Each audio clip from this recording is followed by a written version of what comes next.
مكنون لا يمسه إلا المطهرون تنزيل من رب العالمين.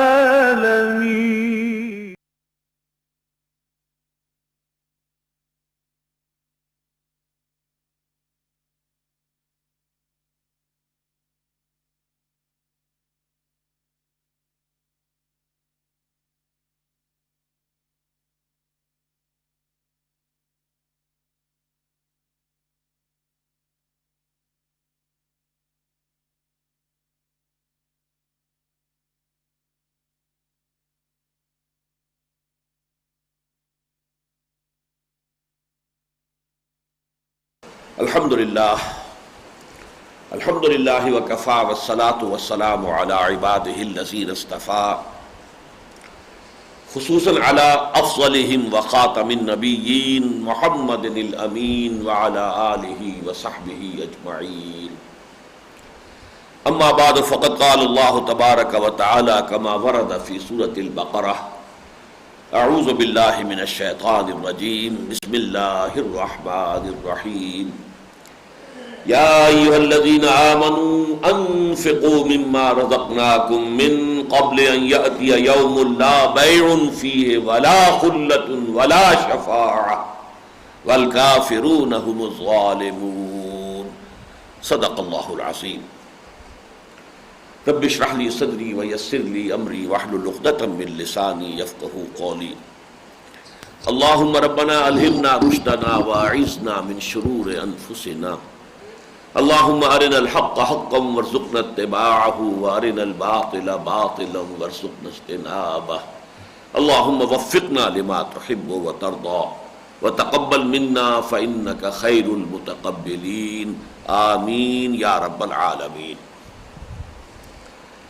آج کے درس میں ہم قرآن حکیم کے اہم ترین مقام پر ہیں.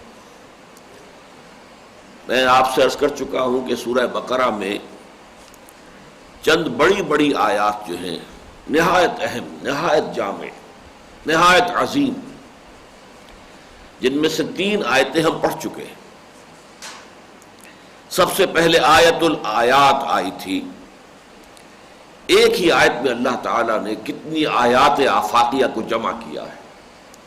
وہ 20ویں رکوع کی پہلی آیت تھی. پھر آیت البر آئی ہے. نیکی کیا ہے، اس کی حقیقت کیا ہے، اس کے بارے میں غلط تصورات کیا ہیں، اس کی روح کیا ہے، اس کا ظاہر کیا ہے، اس کا پورا پیکر کیسے وجود میں آتا ہے، اس میں اولیت کس شے کو ہے، پھر مؤخر کون سی شے ہے. عظیم ترین آیات میں سے آیہ بر، آیت نمبر 177 سورہ بقرہ کی. پھر آیت الاختلاف ہم پڑھ چکے ہیں. کان الناس امۃ واحدہ. ابتدا میں تمام نوع انسانی ایک ہی امت تھی، ایک ہی دین تھا، دین توحید سے آغاز ہوا تھا. یہ پگڈنڈیاں ساری بعد میں نکلی ہیں. یہ ایک ہی شجر طیبہ کی، ویسے تو یہ شاخیں ہیں لیکن بعض شاخیں اتنی دور نکل گئی ہیں. اور جیسے کہ باٹنی میں کانسیپٹ ہے ایڈوینٹیشیس روٹس، وہ جا کے جیسے برگد کا درخت ہوتا ہے بڑھ کا، تو اس کی جو شاخیں ہیں جا کر اپنی نیچے جو وہ جڑیں مزید جو ہے زمین کے اندر اضافی جڑیں جو ہیں وہ لگ جاتی ہیں، اور پھر اگر اصل درخت سے جڑ کٹ جائے تب بھی وہ درخت موجود رہتا ہے. اسی طرح یہ مذاہب جو دنیا میں ہے در حقیقت اسی ایک اصل مذہب کی ہی شاخیں ہیں، لیکن بعض ان میں سے بگڑ کر اور اتنی جدا ہو گئی ہیں اس اصل دین سے کہ اب وہ پہچانی بھی نہیں جاتی. جیسے کہ حفیظ نے کہا کہ پہچانی ہوئی صورت بھی پہچانی نہیں جاتی. تو آیت الآیات، آیت البر، آیت الاختلاف کے بعد آیت الکرسی، اور اس کے بارے میں یہ جان لیجئے کہ حضور نے ارشاد فرمایا ہے کہ یہ قرآن حکیم کی عظیم ترین صورت ہے. سیدۃ آیات القرآن، قرآن حکیم کی تمام آیات کی سردار ہے، ملکہ ہے. اس کے ساتھ یہ بھی نوٹ کیجئے کہ جیسے کہ آیت الآیات کے ساتھ صرف 4 آیات پر مشتمل جو ہے ایک رکوع آیا تھا، بہت جامع ہے وہ بحیثیت رکوع بھی، بہت جامع. توحید کا عملی تقاضا کیا ہے کہ انسان کا مقصود و مطلوب صرف اللہ بن جائے. یہ مضمون اس رکوع میں آیا ہے. وہ رکوع جو ہے اس اعتبار سے بھی انتہائی اہم مقام ہے قرآن مجید کا. نہ صرف یہ کہ آیت الآیات کی وجہ سے بلکہ اس پورے رکوع کی مزید 3 آیات کے حوالے سے۔ اسی طرح یہاں آپ دیکھیں گے کہ آیت الکرسی کے ساتھ 3 آیات مزید ہیں، یہ بھی 4 آیتوں پر مشتمل رکوع ہے۔ اسی طرح کا نہایت جامع رکوع جو ہے سورہ مبارکہ کے آخر میں آئے گا، 40واں رکوع، 3 آیات ہیں اس میں کل ہے، اور اس میں قرآن حکیم کی عظیم ترین جو دعا ہے، ایک آیت کے اندر طویل ترین عظیم ترین دعا اس میں واقع ہوئی ہے۔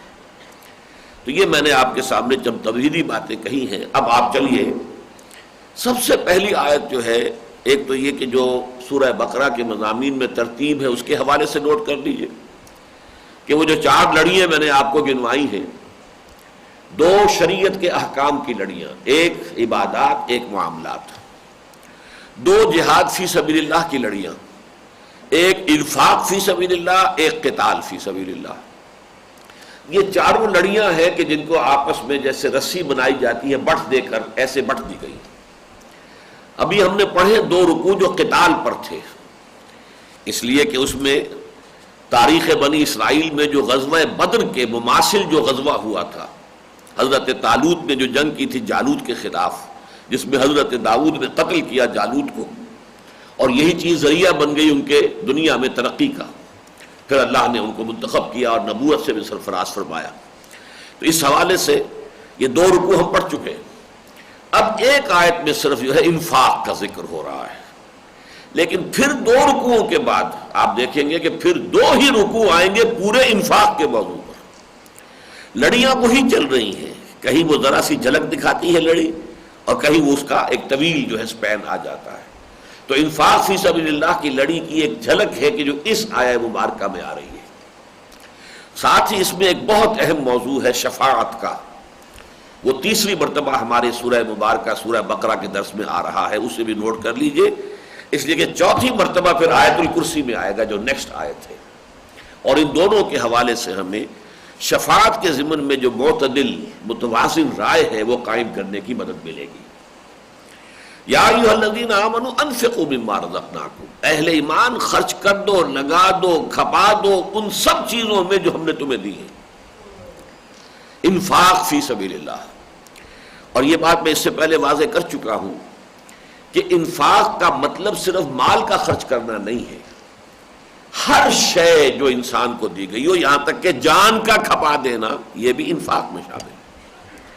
اس لیے کہ یہ لفظ جو ہے عربی زبان میں مستعمل ہے، نفقت الدراہم، پیسے ختم ہو گئے، درہم ختم ہو گئے، اور نفق الفرس، گھوڑا مر گیا، گھوڑا کام آ گیا جسے ہم کہتے ہیں۔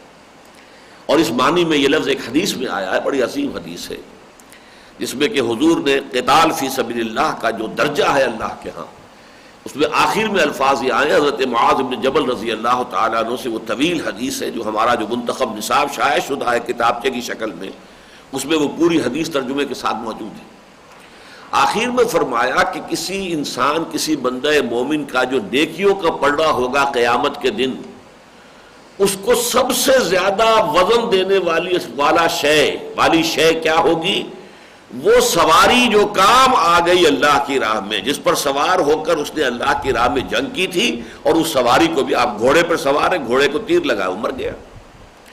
کدابۃ تنفق لہ فی سبیل اللہ، وہ سواری، وہ حیوان، وہ گھوڑا یا اونٹ کے جس کے اوپر وہ سوار ہو کر اللہ کی راہ میں جنگ کر رہا تھا، اگر اس کی بھی جان اپنی جان گئی تو اس کا کیا مقام ہوگا؟ وہ تو بہت دور کی بات ہے، بہت اونچی بات ہے۔ وراء الورا ثم وراء الورا، وہ حیوان بھی کہ جس پر سوار ہو کر وہ اس جہاد میں حصہ لے رہا تھا، اگر وہ حیوان بھی کام آ گیا تو وہ بھی گویا کہ اس ترازو کے اندر، اس پلڑے کے اندر شامل کیا جائے گا، اور جتنا اس سے وہ نیکیوں کا پلڑا جو ہے بوجھل ہوگا اتنا اور کسی شے سے نہیں۔ یہ ہے تنفق کا لفظ آیا، کدابۃ تنفق فی سبیل اللہ۔ تو معلوم ہوا کہ نفق کا لفظ جو ہے وہ، اور انفاق جس سے بنا ہے خرچ کر دینا، یہ آتا ہے ہر شے کا خرچ کر دینا، لیکن زیادہ اس کا جو استعمال ہے وہ مال کے خرچ کرنے پر ہے۔ لیکن یہ کہ اس کی جامعیت ہے اس کو ذہن میں رکھیے، جان کھپانا، مال کھپانا، وقت کھپانا، صلاحیت، ذہانت اور پیسہ کھپانا، دولت کھپانا، اولاد کو لگانا، یہ ساری چیزیں انسان کے لیے اس کے ایسٹس ہیں۔ اب ایک شخص جو ہے وہ اپنی اولاد کو اپنے مستقبل کی مالی اعتبار سے اس کا سہارا سمجھتے ہوئے جو ہے وہ ان کو کہہ رہا کہ اچھے سے اچھا پروفیشن ہو جائے تاکہ یہ بھی خوب زندگی گزارے اچھی، اور یہ کہ میرے بڑھاپے کے اندر بھی مجھے جو ہے وہ عیش اور عشرت جو ہے وہ پورا سامان فراہم کر دیں۔ اور ایک شخص اپنے اولاد کی تربیت کر رہا کہ یہ اللہ کے دین کے سپاہی بنے، اسے اپنے مستقبل کی فکر نہیں ہے، اسے اس کے لیے کوئی ضرورت نہیں ہے، وہ تو تربیت دے رہا ہے اس کام کے لیے۔ یہ بھی اپنی اولاد کو کھپا دینا ہے، انویسٹ کرنا ہے۔ اسی طرح اس حدیث میں لفظ آیا ہے کہ کل نفس یغدو فبائع نفسہ فموتقها وموبقها، ہر انسان صبح کرتا ہے تو صبح سے لے کے شام تک وہ اپنے نفس کو بیچتا ہے۔ بیع کے معنی بیچنا، وہ بیچ رہا، کیا مطلب؟ انویسٹ کر رہا ہے۔ کوئی اپنی جسمانی مشقت انویسٹ کر رہا ہے، کسی چلا رہا ہے یا اینٹ ڈھو رہا ہے، کسی نے ذہنی اپنی صلاحیت بیچی ہے۔ ایک ڈاکٹر ہے بیٹھا ہوا ہے، وہ مریض آتا ہے، نسخہ لکھتا ہے، فیس لیتا ہے، وہ اپنی ذہنی صلاحیت بیچ رہا ہے۔ ہر شخص بیچ رہا ہے اپنے آپ کو، وکیل اپنا دماغ بیچ رہا ہے، اپنا وقت بیچ رہا ہے، ہر شخص بیچ رہا ہے اپنے آپ کو۔ تو یہ ساری جو ہماری صلاحیت ہے، مال، کسی کے پاس مال ہے وہ مال انویسٹ کرتا ہے، وہ بھی اس کا بیچنا ہے، کچھ مزید کمانے کے لیے گویا کہ اس نے انویسٹ کیا ہے۔ تو یہ ساری چیزیں فرمایا کہ ہر شخص صبح سے شام تک اپنے آپ کو بیچتا ہے۔ البتہ اس کے نتیجے دو مختلف نکلتے ہیں، ایک وہ ہے جو صبح سے شام تک اللہ کو مقصود بنا کر اپنے آپ کو بیچ رہا ہے، وہ اپنے نفس کو جہنم کی آگ سے چھٹکارے کا لائسنس لے کر واپس آئے گا شام کو کہ اس شخص کو اللہ تعالیٰ نے جہنم کی آگ سے محفوظ کر لیا۔ موتقها او موبقها، یا سارے دن کی مشقت کے نتیجے میں بھی آگ لے کر آئے گا، شام کو گھر واپس آئے گا تو جہنم کی آگ جو ہے وہ گویا کہ سر پر اٹھا کر لا رہا ہوگا کہ میری سارے دن بھر کی مشقت جو ہے اس کا حاصل یہ ہے۔ اس لیے میں نے اس لفظ کی طرف توجہ دلا دی کہ اس سے صرف پیسہ خرچ کرنے پہ نہ سمجھیے، اگرچہ اس کا غالب استعمال پیسہ خرچ کرنے پر ہے۔ یا ایھا الذین آمنوا انفقوا مما رزقناکم من قبل ان یأتی یوم لا بیع فیہ ولا خلۃ ولا شفاعۃ۔ یہ انتہائی کیٹیگوریکل انداز ہے، اس دن سے پہلے پہلے کہ جس دن نہ تو کوئی بیع و شراء ہوگی، کوئی خرید و فروخت، نہ کوئی دوستی کام آئے گی، نہ کوئی شفاعت ہوگی۔ والکافرون هم الظالمون، اور جو انکار کرنے والے ہیں، کفر کرنے والے ہیں، وہی تو ظالم۔ اب اس میں اشارہ کیا جا رہا ہے، یوم تو در حقیقت یہاں ہے آخرت مراد، قیامت کا دن، کہ قیامت کے دن ظاہر بات ہے نہ کوئی لین دین ہوگی، نہ کوئی جان کسی دوسری جان کے کام آ سکے گی، نہ بیٹا باپ کے کام آ سکے گا، نہ باپ بیٹے کے کام آ سکے گا، نہ بیوی شوہر کے کام آ سکے گی، نہ شوہر بیوی کے کام آ سکے گا، کوئی کسی کے کام نہیں آئے گا، کوئی شفاعت نہیں ہوگی۔ یہ جو کیٹیگوریکل ڈینائل ہے شفاعت کا، یہ قرآن حکیم میں سورہ بقرہ میں تیسری مرتبہ آ رہا ہے۔ 2 مرتبہ خطاب کر کے آیا بنی اسرائیل سے، سورہ بقرہ کا 6واں رکوع، یا بنی اسرائیل اذکروا نعمتی التی انعمت علیکم وانی فضلتکم علی العالمین واتقوا یوما لا تجزی نفس عن نفس شیئا ولا يقبل منها شفاعۃ ولا یؤخذ منها عدل ولا هم ينصرون۔ ڈرتے رہو اس دن سے جس دن کے نہ کوئی کسی کے کام آ سکے گا، نہ کسی سے کوئی فدیہ قبول کیا جائے گا، نہ کسی کو کوئی شفاعت فائدہ پہنچائے گی، اور نہ ہی اس کی کوئی مدد کی جا سکے گی۔ ڈرو اس دن سے، وہ دن آنے والا ہے، آ کر رہے گا۔ پھر 15ویں رکوع میں دوبارہ پہلی آیت تو جو کی تم آئی، یا بنی اسرائیل اذکروا نعمتی التی انعمت علیکم وانی فضلتکم علی العالمین، لیکن یہ دوسری آیت بھی آئی ہے، ذرا اول و آخر وہی ہے، درمیان کی 2 چیزوں میں تقدیم و تاخیر ذرا بدل دیا ہے، الفاظ بھی بدل گئے ہیں۔ واتقوا یوما لا تجزی نفس عن نفس شیئا ولا یؤخذ منها عدل ولا تنفعها شفاعۃ ولا هم ينصرون ولا يقبل منها عدل۔ ڈرو اس دن سے جس دن کوئی کسی کے کام نہ آ سکے گا، نہ ہی اس سے کوئی فدیہ قبول کیا جائے گا، نہ ہی اسے کوئی شفاعت فائدہ پہنچا سکے گی، اور نہ ہی ان کی کوئی مدد ہوگی۔ تو 2 مرتبہ تو یہ بنی اسرائیل سے خطاب کر کے بات آ چکی، ظاہر بات ہے دین تو ایک ہی ہے، جو بات مجھ سے کہی گئی وہی ہمارے لیے بھی ہے، لیکن صراحتاً یہاں پر اب اہل ایمان کو خطاب کر کے بھی 3 چیزوں کی نفی مطلق ہے کہ اپنے لیے جو بنانا ہے بنا لو، جو کمانا ہے کما لو، یہ زندگی ہے، اس میں جو بھی تم اللہ کی راہ میں لگا دو گے، کھپا دو گے، صرف کر دو گے، دے دو گے، وہ ہے در حقیقت تمہاری کمائی، آخرت میں وہی کام آئے گی۔ آخرت میں کام آنے والی چیز جو ہے وہ کوئی سفارش نہیں ہے، آخرت میں کام آنے والی چیز کوئی دوستی نہیں ہے، کوئی رشتہ داری کام نہیں آئے گی. یوم یفر المرء من اخیہ وامہ وابیہ وصاحبتہ وبنیہ لکل امرئ منہم یومئذ شأن یغنیہ. اس دن تو ہر انسان بھاگ رہا ہوگا، اپنے باپ سے بھی، ماں سے بھی، بیوی سے بھی، بھائی سے بھی، سب سے بھاگ رہا ہوگا. ہر ایک کو اپنی اپنی پڑی ہوگی، نفسی نفسی نفسی نفسی، ہر ایک کو اپنا خیال ہوگا، کوئی کسی کے کام نہیں آئے گا. تو ڈرتے رہو اور اس دن سے پہلے پہلے کمائی کر لو.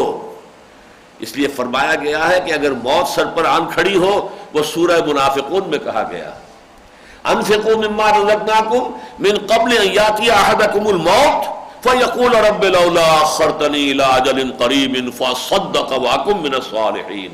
اہل ایمان خرچ کر دو، کھپا دو، لگا دو، جو کچھ تمہیں ہم نے دیا ہے اس میں سے اللہ کی راہ میں، اللہ کے دین کے غلبے کی جد و جہد میں. یہ ہے انفاق فی سبیل اللہ. ایک ہے خیرات، صدقات، لوگوں کے لیے، غریبوں کے لیے، مسکینوں کے لیے، بیواؤں کے لیے، وہ ہے صدقات، وہ ہے خیرات. انفاق فی سبیل اللہ در حقیقت جہاد فی سبیل اللہ کا جز ہے. لگا دو، کھپا دو اللہ کی راہ میں، اللہ کے دین کے غلبے کے لیے. اس سے پہلے پہلے کہ تم میں سے کسی کے سرہانے اس کی موت آ کر کھڑی ہو جائے، اس وقت وہ کہے گا پروردگار تھوڑی سی مہلت مجھے دے دے، میں سب کچھ تیری راہ میں لٹا دوں گا. فَصَدَّقَ وَأَكُن مِّنَ الصَّالِحِينَ، سب کچھ دے دوں گا تیری راہ میں اور میں بالکل نیک ہو جاؤں گا. لیکن اس وقت کے آنے کے بعد پھر کوئی مہلت نہیں ملے گی. وَلَن يُؤَخِّرَ اللَّهُ نَفْسًا إِذَا جَاءَ أَجَلُهَا. کسی جان کا جب وہ وقت معین آ جائے گا تو پھر اللہ اسے مؤخر نہیں کرے گا. واللہ خبیر بما تعملون، جو کچھ تم کر رہے ہو اللہ اس سے باخبر ہے. تو یہ آیت مبارکہ جو ہے یا ایھا الذین آمنوا انفقوا مما رزقناکم من قبل ان یاتی یوم لا بیع فیہ ولا خلۃ ولا شفاعۃ والکافرون هم الظالمون.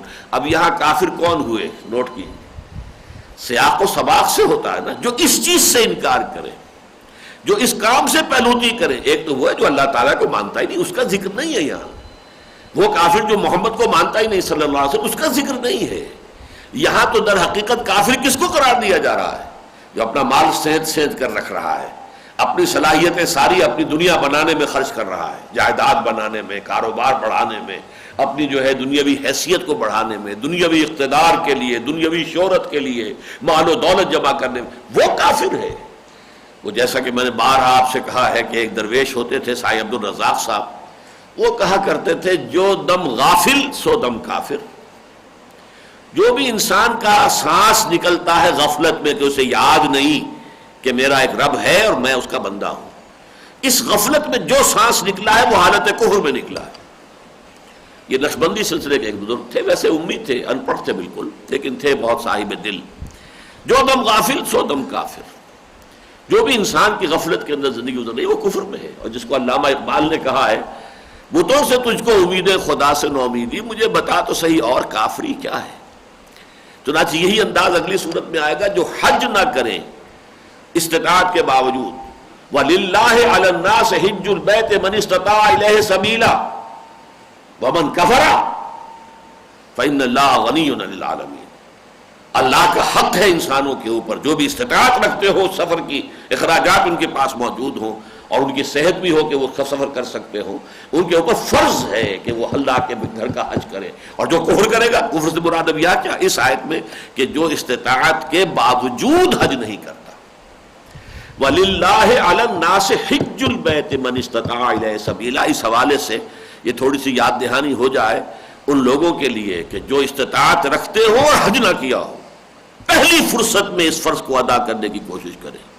یہ نہیں کہ جب زندگی کے آخری سانسیں آ رہی ہوں، بوڑھے ہو گئے ہوں، کوئی اور کام اب رہا ہی نہیں بڑے میاں کے لیے، اب چلے ہیں حج کرنے کے لیے، وہ دوسروں کے لیے بوجھ بنے ہوئے ہیں. یہ نہیں، جلد از جلد فرض فریضے کو، کیا پتہ کل موت آ جائے. تو اگر آپ نے فرض ادا نہیں کیا ہے تو بہت بڑا اس کو کفر سے تعبیر کیا گیا. وَمَنْ كَفَرَ، جو حج نہیں کرتا تو گویا کہ وہ کفر کر رہا ہے. تو اسی طرح یہ آیت ختم ہوئی ہے یا ایھا الذین آمنوا انفقوا مما رزقناکم من قبل ان یاتی یوم لا بیع فیہ ولا خلۃ ولا شفاعۃ.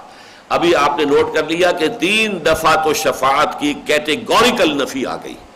اب آیت الکرسی میں اس کا ایک اس بات آئے گا کہ ایک شکل ہے شفاعت کی، وہ کس شرط کے ساتھ ہے وہ آگے ہم پڑھیں گے.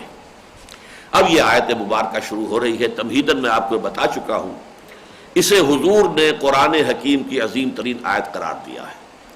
اور ایک اس حوالے سے بھی نوٹ کر لیجئے کہ جیسے قرآن حکیم میں سورۃ العصر ہے، 3 آیتیں ہیں، نہایت چھوٹی سورت ہے، لیکن جو مضمون سورۃ العصر میں ایک چھوٹی سورت میں آیا ہے، سورہ بقرہ میں وہی مضمون ایک بڑی آیت میں آیا، آیت البر۔ چنانچہ مطالعہ قرآن حکیم کا جو منتخب نصاب ہم نے مرتب کیا ہے، اس میں سب سے پہلے سورۃ العصر ہے اور سبق نمبر 2 آیت البر ہے۔ وہ سورت ہے اور وہ آیت ہے، لیکن وہ آیت اتنی طویل ہے کہ سورۃ العصر جیسی جو ہے 4-5 سورتیں جو ہے اس کو نہ سما سکتی ہیں وسعت کے اعتبار سے، حجم کے اعتبار سے۔ یہی بالکل مثال اپنے سامنے رکھیے سورہ اخلاص، 4 آیتیں، قل هو اللہ احد اللہ الصمد لم یلد ولم یولد ولم یکن لہ کفوا احد۔ لیکن یہ کہ یہ توحید خداوندی کا عظیم ترین خزانہ ہے، یہی وجہ ہے کہ حضور نے اسے ثلث قرآن قرار دیا، تہائی قرآن کے مساوی ہے یہ ایک سورت جو 4 آیتوں پر مشتمل ہے، 2000 آیات کے ہم وزن ہو گئی، جبکہ تہائی ہو گئی قرآن کی۔ بالکل وہی بات ہے کہ جیسے یہاں آیت البر تھی اور وہاں سورۃ العصر، اسی طرح وہاں سورۃ الاخلاص ہے تو یہاں یہ آیت کرسی ہے۔ تو جیسا کہ میں نے عرض کیا تھا، میں اس سورہ مبارکہ کا جو حوالہ ہے آپ کو اس پمفلٹ کے درس کے، اس کا آج درس جو ہے وہ اس پمفلٹ کے ساتھ دینا چاہتے ہوں۔ تو سب سے پہلے اس کے سرورق پر جو حدیث لکھی ہوئی ہے اس کو پڑھ لیجئے۔ صحیح مسلم میں حضرت ابی ابن کعب سے روایت ہے، اور یہ حضرت ابی ابن کعب جو ہے خاص طور پر اس لیے نوٹ کر لیجئے کہ حضور نے اپنے بعض صحابہ کے بارے میں افعال التفضیل کے صیغے استعمال کیے ہیں۔ ارحم امتی بے امتی ابو بکر، میری امت میں امت کے حق میں سب سے شفیق رحیم ابو بکر ہیں۔ واشدہم فی امر اللہ عمر، اللہ کے معاملے میں سب سے زیادہ سخت، مضبوط، بے لچک وہ عمر ہے رضی اللہ تعالی عنہ۔ واکثرہم حیاء عثمان، اور سب سے زیادہ حیا جو ہے وہ عثمان میں ہے رضی اللہ تعالی عنہ۔ واقضاہم علی، اور سب سے زیادہ اصابت رائے اور صحیح فیصلے تک پہنچنے کی صلاحیت وہ علی میں ہے رضی اللہ تعالی عنہ۔ بعض اور صحابہ کے لیے بھی، لیکن وقت زیادہ لگ جائے گا، لیکن انہی میں یہ نوٹ کر لیجئے وَأَقْرَأُهُمْ أُبَيُّ بْنُ كَعْبٍ، میرے صحابہ میں قرآن کا سب سے بڑا عالم ابی ابن کعب ہے، وہ ہے راوی اس کے۔ صحیح مسلم میں حضرت ابی ابن کعب سے روایت ہے کہ رسول اللہ صلی اللہ علیہ وسلم نے ان سے فرمایا، اے ابو المنذر، یہ گویا کہ ان کی کنیت ہے، تم جانتے ہو کہ کتاب اللہ کی کون سی آیت سب سے عظمت والی ہے؟ تو میں نے عرض کیا، اللہ اور اس کے رسول کو زیادہ علم حاصل ہے۔ یہ صحابہ کا عام انداز ہوتا تھا کہ حضور جب سوال کرتے تھے، اور سوال ظاہر باتیں کرتے تھے تعلیم کی غرض سے، کہ یہ ایک بڑا عمدہ طریقہ ہے تعلیم کا کہ پہلے جو متعلم ہے، آپ کا شاگرد ہے، پہلے آپ اس سے سوال کریں، اس کے ذہن کو ذرا جگا لیں، وہ لگے کسی اس کا ایکسرسائز کے اندر، اور پھر اس کو بتائیں کہ در حقیقت یہ بات تھی جو میں تمہیں بتانا چاہتا تھا۔ تو حضور کا یہ معمول تھا، لیکن صحابہ ادب کی وجہ سے پہلی مرتبہ تو یہ کہتے تھے اللہ و رسول عالم، حضور آپ ہم سے کیا پوچھ رہے ہیں، اللہ اور اس کا رسول زیادہ جاننے والے ہیں۔ پھر بھی دوبارہ پوچھتے تھے تو معلوم ہوا کہ واقعی حضور پوچھنا چاہ رہے ہیں، تو پھر جو بھی جواب ان کے سامنے ہوتا تھا وہ دیتے تھے۔ اس پر آپ نے دوبارہ مکرر فرمایا، اے ابو منذر، تم جانتے ہو کہ کتاب اللہ کی کون سی آیت تمہارے پاس سب سے زیادہ عظمت والی ہے؟ تب میں نے عرض کیا، اللہ لا الہ الا هو الحی القیوم الی آخر الآیہ۔ تو آپ نے میرا سینہ ٹھونکا، شاباش شاباش شاباش دینے کے انداز میں، اور فرمایا، اے ابو المنذر، تجھے یہ علم موافق آئے اور مبارک ہو کہ تمہاری نگاہ جو ہے، عقابی نگاہ تمہاری جو ہے قرآن مجید کے بارے میں اتنی گہری ہے اور اتنی تیز ہے کہ اس نے واقعتاً بالکل صحیح جو ہے معین کر لیا ہے کہ قرآن حکیم کی عظیم ترین آیت یہ آیت الکرسی، اللہ لا الہ الا ہو۔ ایک تو بات یہ نوٹ کر لیجئے کہ یہ ایک آیت ہے، لیکن اس میں کم سے کم 10 جملے بنتے ہیں، بلکہ ایک اعتبار سے 11 جملے بن جاتے ہیں۔ مولانا امین حسن اصلاحی صاحب نے جو اس کی انالیسس کی ہے، اس کے اعتبار سے 11 جملے بن جائیں گے۔ اس لیے کہ سب سے پہلا لفظ جو ہے اللہ، انہوں نے سمجھا کہ یہ پورا جملہ ہے۔ اللہ معبود برحق ہے، اللہ المعبود الحق، اصل حق اللہ ہے، معبود برحق، یہ گویا پورا جملہ ہے۔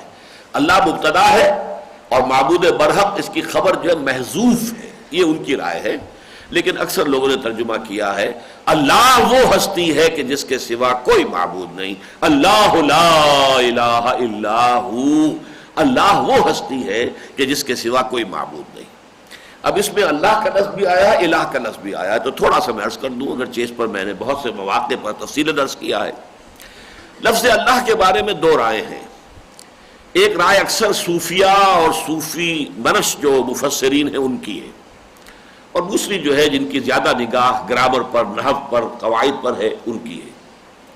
صوفیہ کی رائے تو یہ ہے کہ یہ لفظ اللہ جو ہے یہ اسم جامد ہے، اسم علم ہے، یہ کسی مادے سے نہیں نکلا ہے، یہ اللہ کا اسم ذات ہے۔ اب اسم ذات جو ہے جیسے لاہور کا نام لاہور، اب یہ کس سے نکلا ہے، کہاں سے نکلا ہے، اس سے کوئی تعلق نہیں۔ فرانس کا ملک کا نام فرانس، وہ ایک لفظ اسم جامد ہے وہ۔ اسی طرح اللہ جو ہے اسم ذات ہے اللہ کا، اور اس میں ذات ہونے کے ناطے اس میں علم ہے جو جامد ہوتا ہے، جس سے کوئی نہ نکلتا ہے نہ وہ اس سے کسی سے نکلا ہوا ہے، لم یلد ولم یولد۔ لیکن ایک رائے یہ کہ نہیں، ایسا نہیں ہے، یہ بھی اللہ کے صفاتی ناموں میں سے ایک نام ہے، سب سے مشہور ہے، یہ بات دوسری ہے۔ اور یہ الہ پر الف لام داخل ہو کر بنا ہے، جیسے قادرن یہ اللہ کی صفت ہے، القادرو یہ اللہ کا نام ہو گیا، سمیعن اللہ کی صفت ہے، السمیع یہ اللہ کا نام ہو گیا۔ اسی طرح الہن کوئی معبود، الہن، لیکن اس پر الف لام لگا، الالہو، الالہو میں سے بیچ کا الف حذف ہو گیا ہے، الالہو کی بجائے یہ اللہ بن گیا ہے۔ یہ رائے ہے، اور میرے نزدیک یہی رائے درست ہے، یہی رائے صحیح ہے، واللہ اعلم۔ پھر یہ کہ اس کا مادہ جو ہے کیا ہے، اگر یہ مشتق ہے تو کوئی مادہ ہے نا، الف لام ہے، اور اس کے معنی تین آتے ہیں عربی زبان میں، تین چیزوں کے لیے یہ مادہ جو ہے الف لام ہے کا استعمال ہوتا ہے۔ الہ یا الہو، جیسے کوئی بچہ ہے، گائے کا ہے، بھینس کا ہے، اونٹنی کا ہے، اسے آپ نے باندھا ہوا ہے کہ آ کے دودھ نہ پی جائے، لیکن جیسے ہی اس کا رسہ کس طرح کھل جائے گا وہ بھاگے گا اور ماں کی تھنوں کو جا کر جو ہے چمٹ جائے گا۔ الہ یا الہو یہ آتا ہے الی الفصیل، الہ یلہ الفصیل الی امہ، وہ بچہ جو تھا وہ جا کر اپنی ماں سے چمٹ گیا۔ دوسرا ہوتا ہے الہ یا الہ متحیر ہو جانا، ایک شخص حیران اور ششدر رہ جائے، کسی شے کی سمجھ جو ہے اسے نہ آ رہی ہو اور وہ مبہوت ہو جائے۔ اور تیسرا والہانہ محبت کسی سے ہونا۔ یہ تین مفہوم میں یہ مادہ استعمال ہوتا ہے عربی زبان میں۔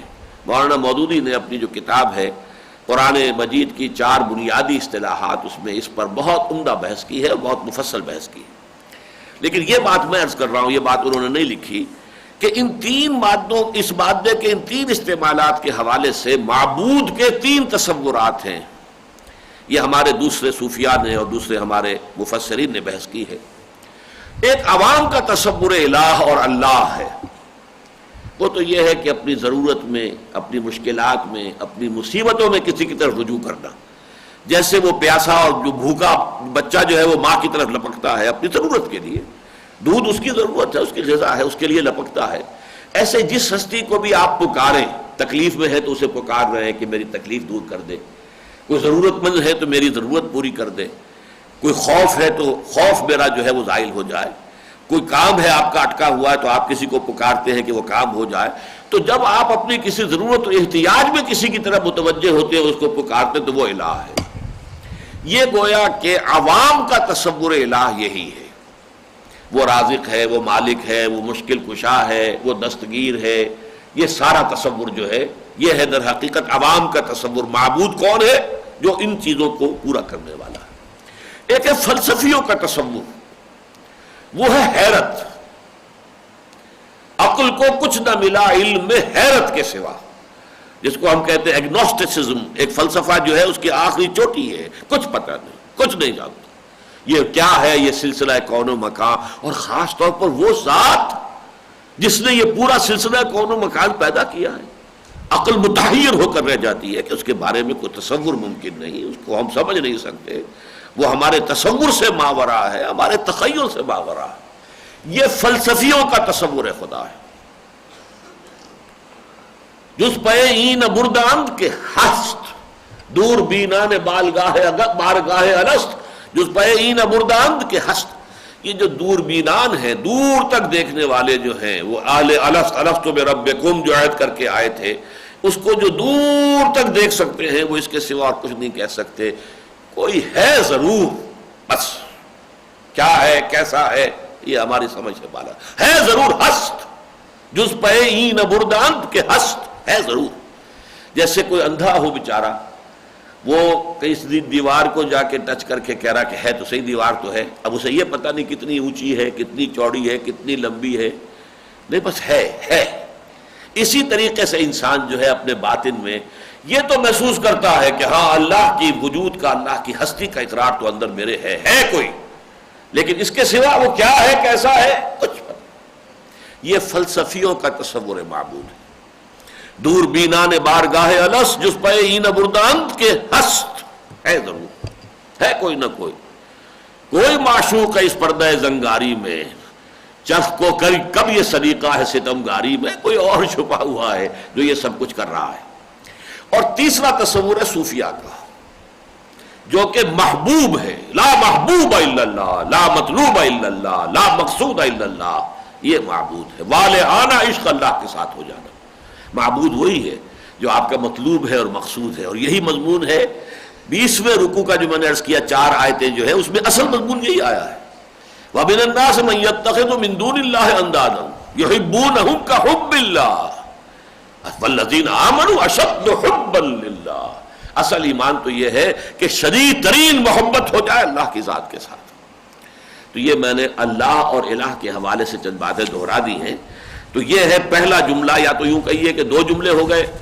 اللہ ہی معبود برحق ہے، خبر اس کی محذوف ہے، یا یہ کہ اللہ ہی وہ ہستی ہے جس کے سوا کوئی معبود نہیں. لیکن اب اس کو پڑھ لیجئے اس پمفلٹ کے حوالے سے. متعدد روایات کے مطابق نبی اکرم صلی اللہ علیہ وسلم نے آیت الکرسی کو قرآن حکیم کی عظیم ترین آیت قرار دیا ہے، اور سورہ اخلاص کو عظیم ترین سورت. اور اگر اس میں اتفاق ہے کہ آیت الکرسی قرآن مجید کی طویل ترین آیات میں سے ہے اور سورہ اخلاص مختصر ترین صورتوں میں سے ہے. ان دونوں کی عظمت کی یہ مشترک اساس تو ازل من الشمس ہے کہ دونوں میں توحید باری تعالیٰ کا بیان نہایت پرشکو انداز میں ہوا ہے، اور ظاہر ہے کہ توحید ہی دین حق کا اصل الاصول ہے. تو چونکہ سورہ اخلاص میں بھی قل هو اللہ احد اللہ الصمد لم یلد ولم یولد ولم یکن لہ کفوا احد، بہت شاندار اور پرجلال انداز میں توحید باری تعالیٰ کا ذکر ہے. وہی توحید باری تعالیٰ جو ہے، اگرچہ ایک فرق ہے وہ ابھی سامنے آ جائے گا. ایک ہے توحید ذاتی اللہ کی، ایک ہے توحید صفاتی اللہ کی. تو سورہ اخلاص میں زیادہ زور توحید ذات پر ہے، اور آیت الکرسی میں زیادہ زور توحید صفاتی پر ہے. ان 2 مقامات پر عقیدہ توحید کی 2 مختلف پہلوؤں سے وضاحت ہوئی ہے، اور ان دونوں کو اپنی اپنی جگہ توحید کے اس مقام یا اس پہلو کے جامع و معنی بیان کے ضمن میں پورے قرآن میں منفرد مقام حاصل ہے. چنانچہ جہاں سورہ اخلاص حضرت حق سبحانہ تعالیٰ کی شان احدیت و صمدیت، قل هو اللہ احد اللہ الصمد، کہ پرشکوہ اس بات اور کسی بھی اعتبار سے اس کے ہم پلہ، ہم جنس یا ہم کفو ہونے کی ہمہ جیتی نفی سے شرک فی ذات کا کامل سد باب کر دیتی ہے. وہاں آیت الکرسی میں ذات واجب الوجود کی صفات کاملہ کا بیان ایسے پرجلال اور پرہیبت انداز میں ہوا ہے جس سے نہ صرف یہ کہ شرک فی صفات کی جڑ کٹ جاتی ہے، بلکہ شرک فی عبادت کی راہ بھی کلیتاً مسدود ہو جاتی ہے. اب وہ حدیث سن لیجئے نیچے جو میں نے حوالہ دیا تھا کہ بعض احادیث سے معلوم ہوتا ہے. مثلا مسند دارمی نے حضرت ایفا ابن عبد الکلائی کے سے روایت ہے کہ قال رجل یا رسول اللہ ای سورۃ القرآن اعظم قال قل هو اللہ احد قال فای آیۃ فی القرآن اعظم قال آیۃ الکرسی. اب یہ مسند دارمی کی روایت، وہاں تو یہ کہ حضور نے خود پوچھا تھا حضرت ابی ابن کعب سے، یہاں یہ کہ ایک شخص پوچھ رہا ہے حضور سے کہ حضور قرآن حکیم کی عظیم ترین سورت کون سی ہے؟ فرمایا سورۃ الاخلاص قل هو اللہ احد. اور پھر وہ سوال کر رہا ہے کہ یہ بھی بتا دیجئے کہ عظیم ترین آیت کون سی ہے؟ فرمایا آیت الکرسی. اب چلیے یہ آیہ مبارکہ 10 مستقل جملوں پر مشتمل ہے. میں نے وہ رائے اختیار کی ہے جو جمہور کی ہے. میں نے اللہ کو ایک علیحدہ جملہ نہیں مانا جیسے کہ مولانا اصلاحی کی رائے ہے، بلکہ جو اکثر مفسرین کی رائے ہے یہ جملہ ایک ہی ہے، اللہ لا الہ الا ہو. اللہ جو ہے مبتدا ہے اور لا الہ الا ہو اس کی خبر ہے. اللہ وہ ذات ہے کہ جس کے سوا کوئی معبود نہیں. یہ ایک ہی جملہ ہے. پہلا جملہ یعنی اللہ لا الہ الا ہو غیر اللہ سے صفت الوہیت کی کامل نفی کر دیتا ہے. ابھی میں نے الوہیت بیان کر دیا. الوہیت عوام کے لیے کیا ہے؟ حاجت روائی، مشکل کشائی، رزق رسانی.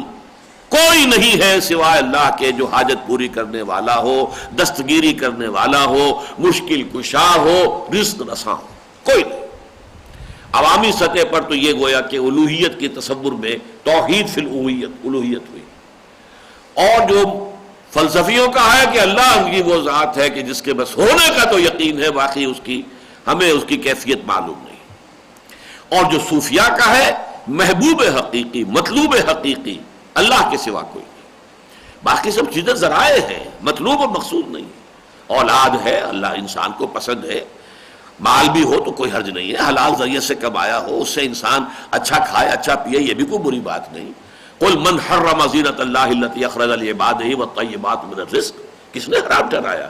حلال ذریعے سے کمایا ہو اور اقامت دین کی جد و جہد کرتے ہوئے کمایا ہو. یہ نہ ہو کہ سارا اپنے آپ کو لگا دیا اقامت دین کی جد و جہد سے تو بالکل بری کیا اور لگ گئے ہیں صرف.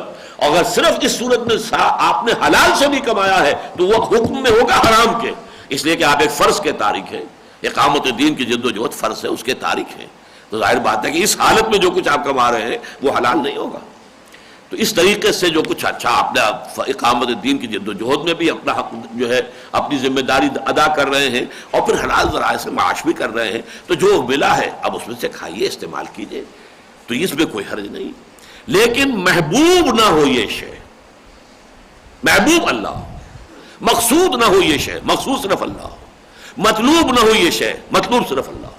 کوئی شے محبوب نہ ہو اللہ کے مقابلے میں، کوئی شے مطلوب نہ ہو اللہ کے مقابلے میں، کوئی شے مقصود نہ ہو اللہ کے مطابق. بلکہ جیسے کہ سورہ آل عمران میں فرمایا متاع الحیات الدنیا زین للناس حب الشہوات من النساء والبنین والقناطیر المقنطرۃ من الذہب والفضۃ والخیل المسومۃ والانعام والحرث.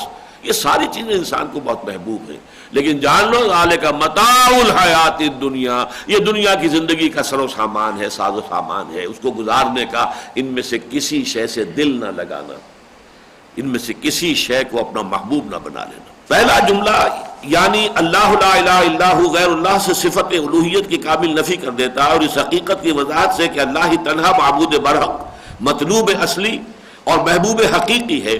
شرک فی العبادت کی جڑ بھی کٹ جاتی ہے، اس لیے کہ اگرچہ اس کا عام فہم مطلب یہی ہے کہ اللہ کے سوا معبود حقیقی کوئی نہیں، تاہم عارفین کے نزدیک اس کا اصل مفہوم یہ ہے کہ اللہ ہی تنہا محبوب حقیقی بھی ہے اور مطلوب و مقصود اصلی بھی. اس کی وضاحت میں کر چکا ہوں. اب یہاں پر آپ کو یہ ٹیکسٹ کے اندر لکھے ہوئے الفاظ بھی آپ کے پاس ہوں گے، ان پر غور کیجئے، ان کا مراقبہ کیجئے، ان پر ذرا گہرائی میں اتر کر سوچئے. دوسرا جملہ ہے الحی القیوم. اللہ لا الہ الا ہو الحی القیوم. الحی القیوم. اب یہاں پر جو اس کا جو مبتدا ہے وہ گویا کہ محذوف ہے. هو الحی القیوم. اللہ لا الہ الا ہو هو الحی القیوم. اللہ وہ ہے کہ جس کے سوا کوئی معبود نہیں، وہی ہے الحی القیوم. حی زندہ، الحی جس کی زندگی کامل ہے، ہر ذوف اور ہر احتیاج سے ماورا ہے. چنانچہ اگلے جملے میں ہے کہ اس کی زندگی ایسی ہے لا تاخذہ سنۃ ولا نوم. اس کو نہ تو اس کے اوپر اونگ لاحق ہو سکتی ہے نہ نیند. اس لیے کہ ہماری جو حیات ہے، اب ظاہر بات ہے کہ حیات تو ویسے تو آج ہمیں معلوم ہے جمادات میں بھی ہے. چٹان کو بھی آپ توڑتے ہیں تو اسے درد محسوس ہوتا ہے، آج کی سائنس ہمیں بتاتی ہے. پھر یہ کہ یہ نباتات میں تو پوری حس موجود ہے. آپ پھول توڑتے ہیں تو پودا جو ہے روتا ہے، اس کا پھول جو ہے توڑ لیا گیا جیسے کسی ماں کی گود سے اس کا بچہ چھین لیا گیا. اسی طریقے سے حیوانات کے اندر تو سب کچھ ہے ہی ہے، آپ کو معلوم ہے، وہ تو سارے حواس ہیں. لیکن حیات ہم سمجھتے ہیں کامل حیات ہماری ہے، لیکن ہماری انسانی جو حیات ہے اس کے اندر بھی کتنی کمزوریاں ہیں. خوراک نہ ملے تو مزمحل، آرام کا موقع نہیں ملا تو مزمحل، نیند لازماً آئے گی، اونگ طاری ہو جائے گی، غفلت آ جائے گی، اضمحلال طاری ہوگی، ذوف طاری ہو جائے گا۔ اللہ کی وہ حیات مستقل ہے جو ان تمام چیزوں سے پاک ہے، لا تاخذہ سنۃ ولا نوم۔ اور اس میں سب سے بڑا فرق جو نوٹ کر لیجئے وہ یہ ہے، اللہ کی ذات بھی اس کی اپنی ذات ہے، کسی اور نے اس کو عطا نہیں کی ہے۔ ہماری اور کل موجودات کا وجود بھی اللہ کا عطا کردہ ہے، ہمارا اپنا نہیں ہے۔ میں نے اپنے آپ کو نہیں بنایا ہے، آپ نے اپنے آپ کو پیدا نہیں کیا ہے، اللہ نے بنایا آپ کو۔ وجود خلعت وجود سے سرفراز اللہ نے کی۔ اسی طرح اللہ کی تمام صفات اس کی ذاتی صفات ہیں، ازلی ہیں، ابدی ہیں۔ ہماری صفات حادث ہیں، پہلے میرے پاس علم نہیں تھا، پھر میں نے علم حاصل کیا، گویا کہ حادث ہے میری صفت علم جو ہے۔ ایک وقت وہ تھا کہ میرے پاس کوئی علم نہیں تھا، پھر یہ کہ اللہ نے علم دیا، میں نے علم حاصل کیا، اس سے یہ علم ہو گیا، تو یہ حادث ہے۔ پھر فانی بھی ہے، بڑھاپے میں جا کے سب ظاہر ہو جائے گا دوبارہ۔ تو ہماری تمام صفات جو ہے حادث اور فانی ہے، جیسے کہ ہمارا وجود حادث اور فانی ہے، اللہ کا وجود بھی ابدی ازلی ہمیشہ سے ہمیشہ رہے گا، اور اس کی صفات بھی ازلی اور ابدی ہیں، ہمیشہ سے ہمیشہ رہیں گے۔ اور تیسرے ہمارا وجود بھی محدود ہے۔ یہ جو حقیقت شرک پر میرے کیسٹس ہیں 6 ایک گھنٹے کے، تو میں نے توحید وجود پر جو ہے وہ گفتگو جب کی ہے تو اس میں ساری بحثیں آتی ہیں کہ ہمارا وجود محدود ہے، لیکن اللہ کا وجود لامحدود ہے۔ اسی طریقے سے اللہ کی صفات بھی لامحدود اور مطلق، وہ ہر قدرت رکھنے والا ہے، ہر علم رکھنے والا ہے، اس کی صفات کامل ہے، محدود نہیں ہے۔ جبکہ ما سوا کی صفات جو ہے وہ حادث بھی ہے، فانی بھی ہے، عطائی بھی ہے اور محدود بھی ہے۔ تو اس اعتبار سے زندگی پر بھی، علم پر بھی، سب پر قیاس کرتے جائیے گا۔ دوسرا جملہ ذات حق سبحانہ و تعالیٰ کے ان 2 عظیم اسماء پر مشتمل ہے جن کے بارے میں بعض روایات کی بنا پر گمان غالب ہے کہ انہیں اللہ تعالیٰ کے اسم اعظم کی حیثیت حاصل ہے، یعنی الحی القیوم۔ بعض روایات میں آتا ہے کہ اللہ کا ایک اسم اعظم ہے کہ اگر اس کے حوالے سے اللہ سے کوئی دعا کی جائے تو وہ لازماً قبول ہو جاتی ہے، لیکن حضور نے صراحت کے ساتھ نہیں بتایا کہ وہ اسم اعظم کون سا ہے۔ البتہ بعض روایات سے معلوم ہوتا ہے، جیسے کہ یہ روایت یہاں درج کی گئی ہے، کہ وہ 3 صورتوں میں اللہ کا وہ اسم اعظم ہے۔ اور وہ جب جو محققین نے تلاش کیا کہ وہ کون سی چیز ہے کہ جو ان 3 صورتوں میں مشترک ہے اور کہیں اور چوتھی جگہ نہیں ہے، تو وہ حی اور قیوم کے الفاظ ہیں۔ چنانچہ مسند احمد امام احمد میں حضرت اسماء بنت یزید رضی اللہ تعالیٰ عنہ سے مروی ہے، وہ فرماتی ہیں سمعت رسول اللہ صلی اللہ علیہ وسلم یقول فی ہاتین الآیتین، میں نے اللہ کے رسول کو ان 2 آیتوں کے بارے میں فرماتے ہوئے سنا، اللہ لا الہ الا الحی القیوم اور اللہ لا الہ الا هو الحی القیوم، یعنی یہ سورہ آل عمران کے بھی شروع میں یہی آیت کے الفاظ آئے ہیں، ان فیہما اسم اللہ الاعظم، کہ حضور نے فرمایا کہ ان 2 آیتوں میں اللہ کا اسم اعظم ہے، سب سے بڑا نام۔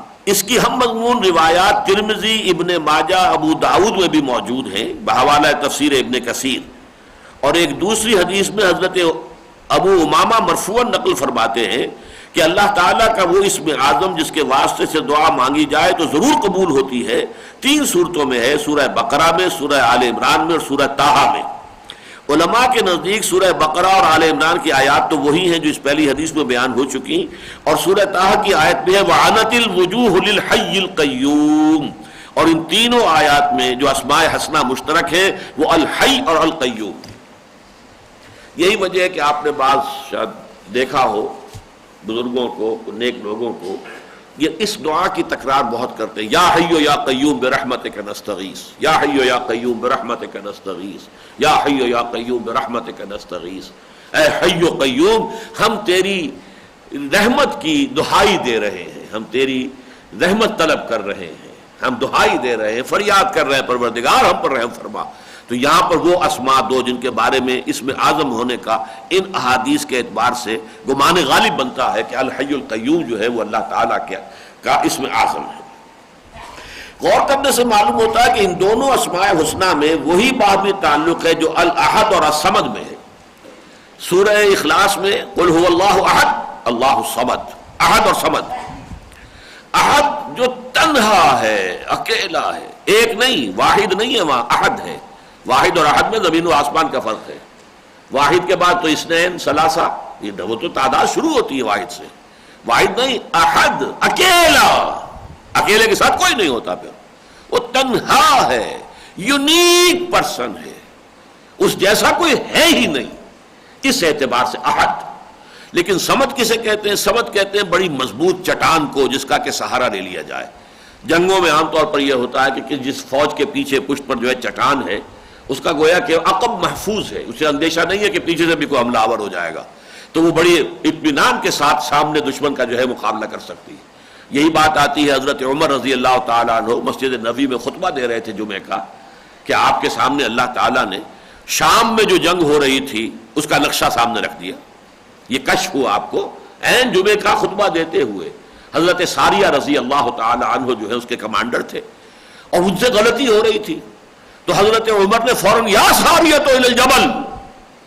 اب یہ جہاں خطبہ سن رہے تھے وہ حیران ہوئے، یہ بات کیا کہی آپ نے؟ ظاہر بات ہے خطبے کے دوران اب یہ بالکل انمل بے جوڑ جملہ آ گیا. یا ساریہ، ساریہ یہاں کہاں ہے؟ ساریہ تو شام میں ہے، وہاں جنگ لڑ رہے ہیں، وہاں کے کمانڈر ہیں. اور یہی آواز ساریہ کو حضرت عمر کی اللہ نے وہاں پہنچا دی. تو چاہے ابھی ٹی وی نہیں تھا، اور چاہے ابھی کوئی ٹیلی فون بھی نہیں تھا، اور کوئی وائرلیس بھی نہیں تھا، اللہ تعالیٰ کی قدرت تو موجود تھی نا. اسی کی کچھ قدرتوں کو ہم نے جو ہے وہ ہم نے دریافت کیا ہے. یہ ہم نے در حقیقت اللہ تعالیٰ نے جو کچھ رکھی ہوئی ہے طاقت اس کائنات کے اندر، جن کو ہمارے لیے مسخر کر دیا. سخر لکم ما فی السماوات و ما فی الارض. ہم نے ایک ایک کر کے ان کو ذرا مسخر کر لیا، ہم نے ان کو جان لیا، اسے ہم استعمال کر رہے ہیں. لیکن اللہ کے پاس تو وہ قوتیں ہمیشہ سے تھی. لہذا بغیر ٹی وی کے بھی حضرت عمر کو جو ہے وہ نقشہ دکھا دیا گیا جنگ کا، اور بغیر کسی وائرلیس کے بھی حضرت عمر کا حکم جو حضرت ساریہ کو پہنچ گیا. تو سمت کہتے ہیں مضبوط چٹان کو جس کا سب سہارا لے. بڑا سردار کوئی ہوتا تو وہ محفل کے اندر بیٹھا ہوا تو سب اسی کی طرف دیکھ رہے ہوتے، اسی کی طرف رخ ہوتا، وہ سمت کہلائے گا. اسی معنی میں یہ الحی القیوم. الحی وہ ہستی ہے جو خود بخود موجود ہے، جس کی حیات ذاتی ہے، ابدی ہے، ہمیشہ سے ہے، اور جس کی حیات کامل ہے، اس میں کوئی ضعف، کوئی اضمحلال کسی اعتبار سے نہ اس پر نیند طاری ہو سکتی ہے، نہ اونگ آ سکتی ہے. الحی اور قیوم اسی کے قائم کیے ہوئے یہ سارا کارخانہ قائم ہے. یہ قیوم اپنی ذات میں وہ الحی ہے، الاحد ہے. کائنات کے اعتبار سے وہ الصمد ہے، القیوم ہے. قیوم تھامے رکھنے والا. اسی کے در حقیقت اللہ تعالیٰ ہی کے تھامے یہ کائنات تھمی ہوئی ہے، اسی کے چلائے یہ کائنات چل رہی ہے، اسی کے قائم کیے یہ کائنات قائم ہے. تو اللہ تعالیٰ الاحد ہے، اور باقی سب کے لیے وہ الصمد ہے. اللہ تعالیٰ اپنی ذات میں الحی ہے، لیکن باقی کل کائنات اور جملہ موجودات کے لیے قیوم ہے. گویا جیسے توحید ذاتی کے بیان میں اللہ تعالیٰ کی شان احدیت کی نسبت تمام تر اپنی ذات ہی کی جانب ہے. یہ ذرا کچھ فلسفیانہ ہے جو انداز میں نے لکھا ہے، لیکن میں جس طرح کی وضاحت کر رہا ہوں انشاءاللہ اس سے یہ چیزیں آپ پر واضح ہو جائیں گی، اور کچھ نہ کچھ یہ علم کلام کی بنیادی اصطلاحات سے ساتھ آپ کو ایک تعارف حاصل ہو جائے گا. یہ کوئی 25 میرا خیال ہے بلکہ شاید 30 برس ہو گئے ہوں ریڈیو پر میں نے یہ تقریر کی تھی. لیکن اللہ تعالیٰ نے بعد میں نے جب بھی اسے پڑھا محسوس کیا کہ ایک جامع چیز اس وقت اللہ تعالیٰ کے فضل و کرم سے قلم سے نکل گئی. گویا جیسے توحید ذاتی کے بیان میں اللہ تعالیٰ کی شان احدیت کی نسبت تمام تر اپنی ذات ہی کی جانب ہے، جبکہ اس کی شان صمدیت کا اظہار مخلوق کی نسبت سے ہوتا ہے، اسی طرح توحید صفاتی کے ضمن میں خدا خود اپنی ذات میں تو الحی ہے، یعنی زندہ جاوید اور از خود قائم، اور ما سوا کے لیے القیوم ہے، یعنی ان کے وجود کا واحد سبب اور ان کے قیام اور بقا کا واحد سہارا. گویا کہ اس کا وجود بھی خانہ ساز اور حیات بھی ذاتی، اور ما سوا جو ہے اللہ کے سوا جو ہے ما سوا کا وجود بھی خالص عطائی، اور حیات بھی نری مستعار. اسے ہم کہتے ہی حیات مستعار. مستعار وہ شے جو کسی سے مانگ کر لی گئی ہو. تو یہ ہماری زندگی اپنی تو نہیں ہے. لائی حیات آئے قضا لے چلی چلے، اپنی خوشی سے آئے نہ اپنی خوشی چلے. یہ تو حیات مستعار ہے. کسی نے ہمیں زندگی دے دی ہے تو ہم زندہ ہو گئے، جب وہ چاہے گا لے لے گا. ہمارے اختیار میں نہ یہاں آنا تھا نہ جانا ہے، نہ زندہ ہونا تھا نہ مرنا ہے. تیسرے جملے یعنی لا تأخذہ سنۃ ولا نوم میں اللہ کی صفت حیات کے کامل ہونے کی تصریح ہے، یعنی اس کی حیات ہر ظرف و احتیاج سے مستغنی ہے، چنانچہ نہ اسے نیند آتی ہے نہ اونگ۔ اس میں ایک مزید لطیف اشارہ ہو گیا اس حقیقت کی جانب کہ اللہ تعالیٰ کی صفات ذاتی ہونے کے علاوہ کامل بھی ہے اور مطلق بھی، جبکہ ما سوا کی صفات وہبی اور عطائی ہونے کے ساتھ ساتھ ناقص بھی ہے اور محدود بھی۔ یہ میں وضاحت پہلے کر چکا ہوں، پڑھا اب ہم نے۔ چوتھا جملہ اللہ کی شان قیومی کے لازمی منطقی نتیجے کی وضاحت پر مشتمل ہے، یعنی جب جملہ موجودات کا عین وجود ہی اس کی توجہ کا مرہون منت ہے اور ان کے بقاء و قیام کا پورا دار و مدار بھی اس کی نگاہ کرم پر ہے، تو لازماً یہ سلسلہ کون و مکان کل کا کل اسی کی ملکیت ہے۔ لہو ما فی السماوات و ما فی الارض، یہ چوتھا جملہ ہے، اسی کا ہے، اسی کی ملکیت ہے، جو کچھ کے ہے آسمانوں میں اور جو کچھ کے ہے زمین میں۔ یہ میں نے بار آپ کو بتایا ہے کہ قرآن مجید فلسفیانہ کون و مکان کل کائنات یہ الفاظ استعمال نہیں کرتا۔ عام آدمی دیکھتا تھا آسمان ہے اور ایک زمین ہے تو اس کا تصور اس وقت بھی یہی تھا، آج بھی یہی ہے۔ آج بھی ہمیں آسمانوں کی وسعت کا ابھی اندازہ نہیں ہے، چاہے ہبل ببل ہو اور چاہے اس کا بھی کوئی باپ بنا کر آپ لے آئیں ٹیلیسکوپ، اس کائنات کی انتہا تک نہیں جا سکتے کہ کہاں شروع ہوتی ہے کہاں ختم ہوتی ہے، ممکن ہی نہیں۔ تو ذرا سا وہ وسعت ہوئی ہے، باقی ہے وہی تصور، آسمان اور زمین، آسمان اور زمین۔ تو کل کائنات کون و مکان مراد لیتا ہے اللہ، لہو ما فی السماوات و ما فی الارض، تو اس کی ملکیت ہے اور اس کے تصرف کا کامل اختیار حاصل ہے۔ گویا لہو ما فی السماوات و ما فی الارض کے جامع الفاظ میں اللہ تعالیٰ کے مالک الملک ہونے کا بیان بھی ہے اور الملک الحق ہونے کا بھی ہے، یعنی بقول علامہ اقبال مرحوم، سروری زیبا فقط اس ذات بے ہمتا کو ہے، حکمراں ہے ایک وہی باقی بتان آزری۔ اب یہاں دیکھیے نوٹ کیجئے، لفظ ملک جو ہے اسی سے ملک بنا ہے، اسی سے بادشاہی ہے، جو جس شے کا مالک ہے اس کا بادشاہ ہے۔ اسی طریقے سے کائنات کا مالک اللہ ہے، لہذا الملک، الملک القدوس العزیز الحکیم سورہ جمعہ میں، اور الملک القدوس السلام المؤمن المہیمن العزیز الجبار المتکبر یہ سورہ حشر میں۔ آگے چلیے، پانچواں جملہ اب یہ ہے اصل میں وہ جو ایک اختلافی ہمارے ہاں کہ جو فرقے وارانہ بھی بحثوں کا موضوع بنا ہوا ہے۔ پانچواں جملہ یعنی من ذا الذی یشفع عندہ الا باذنہ، کون ہے وہ جو سفارش کر سکے اس کے سامنے بغیر اس کی اجازت کے۔ یہ پہلی مرتبہ ہے کہ سفارش کا اس بات ہوا ہے کہ اس سے نتیجہ نکلا کہ ہو سکتی ہے لیکن اس کی اجازت سے۔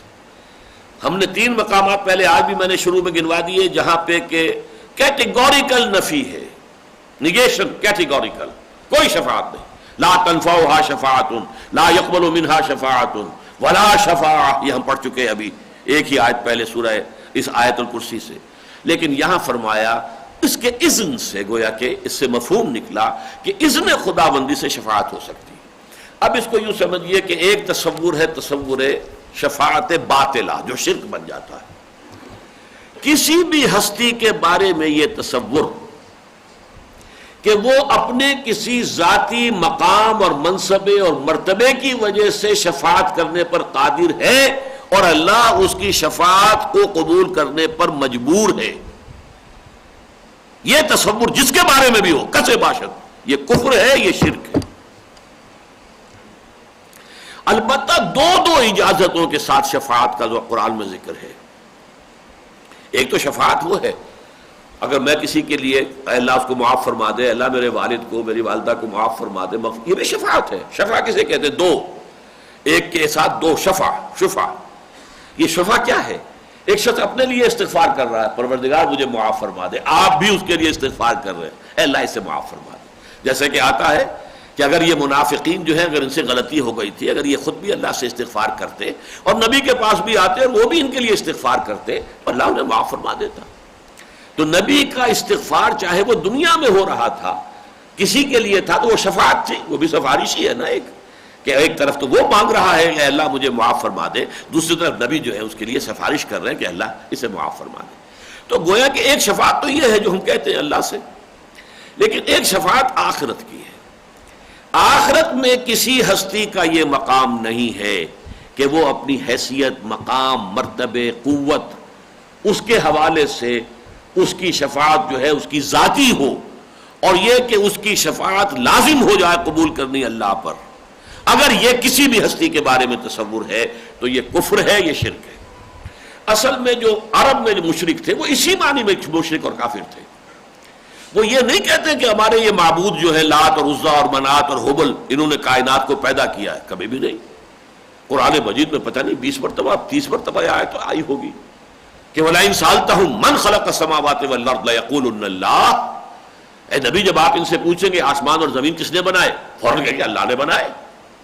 اور جیسا کہ آپ کو معلوم ہے قرآن مجید میں یہ آیت بھی بار بار آئی ہے کہ جب ان کے اوپر کوئی مصیبت آئی ہوتی ہے تو اس وقت صرف اللہ کو پکارتے ہیں. نہ لات، نہ عزا، نہ منات کوئی یاد نہیں آتی اس وقت. جب کہیں سمندر میں ہو اور وہاں پر اگر طوفان آ جائے تو سب اللہ ہی کو پکارتے ہیں اور کسی کو نہیں پکارتے. تو اصل میں تو توحید تو ہے جو فطرت انسانی کے اندر ہے. لیکن انہوں نے جو دیوی دیوتا گھڑ لیے تھے وہ اصل میں دو اعتبارات سے، یہ اللہ کے نائب ہیں یا اللہ کے لاڈلے ہیں. دو تصور دنیا میں ہمیشہ رہے ہیں. بڑے سے بڑا بادشاہ ہوگا تو آخر ساری حکومت ایک بادشاہ تو نہیں چلا سکتا نا.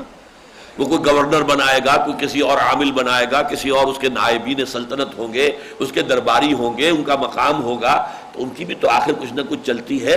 انہیں کچھ اختیارات ملے ہوتے ہیں، ان کی بات بھی تو پھر وہ بادشاہ کو ماننی پڑتی ہے نا. بادشاہ اکیلا کیا کرے گا؟ 2 ہاتھ 2 پاؤں. اس کے فوجی، اس کے سپہ سالار، اس کے چیفز جو ہیں وہ اگر اس کا ساتھ نہ دے تو کیا کر لے گا بادشاہ؟ تو ان لوگوں کے ذہن میں اسی طرح کا بادشاہ ہے اللہ. بڑا بادشاہ تو وہی ہے، باقی یہ چھوٹے چھوٹے بادشاہ ہیں، چھوٹے چھوٹے نائبین ہیں. اور ایک یہ ہے کہ یہ کچھ ہستیاں ایسی ہوتی ہیں، نیک روحانی شخصیتیں، جن کے ذریعے سے توسل ہو سکتا ہے اور تقرب حاصل ہو سکتا ہے اللہ کا. ہم تو گندے ہیں، ہم تو گناہ گار ہیں، ہم نے تو گناہ کرنا ہی کرنا ہے، حرام خوری جاری ہی رکھنی ہے. کوئی اللہ کے لاڈلے ہو، پیارے ہو، محبوب ہو، ان کے ذریعے سے ہم سفارش کروائیں اور اللہ کا قرب حاصل کر لیں. یہ قرآن مجید میں ان کی طرف سے خود ان کے قول میں کہا گیا ہے کہ وَمَا نَعْبُدُهُمْ إِلَّا لِيُقَرِّبُونَا إِلَى اللَّهِ زُلْفَىٰ. ہم جو ان معبودوں کو پوچھتے ہیں تو صرف اس لیے کہ یہ ہمیں اللہ سے قریب کر دیں گے. ہم نے ان کو واسطہ سمجھا ہے، تقرب اللہ کا زینہ بنایا ہے انہیں. واقعہ ہمارا تو ہم مانتے ہیں کہ کائنات کا خالق اور مالک تو اللہ ہے اور کوئی نہیں ہے. وَمَا نَعْبُدُهُمْ إِلَّا لِيُقَرِّبُونَا إِلَى اللَّهِ زُلْفَىٰ. اور دوسرے یہ کہ ہم شفعاؤنا عند اللہ، یہ اللہ کے ہاں ہمارے سفارشی بنیں گے. آخر اس لات، عزا، منات یہ بڑی اللہ کی لاڈلی دیویاں ہیں اور یہ اس کی بیٹیوں کے مانند ہیں.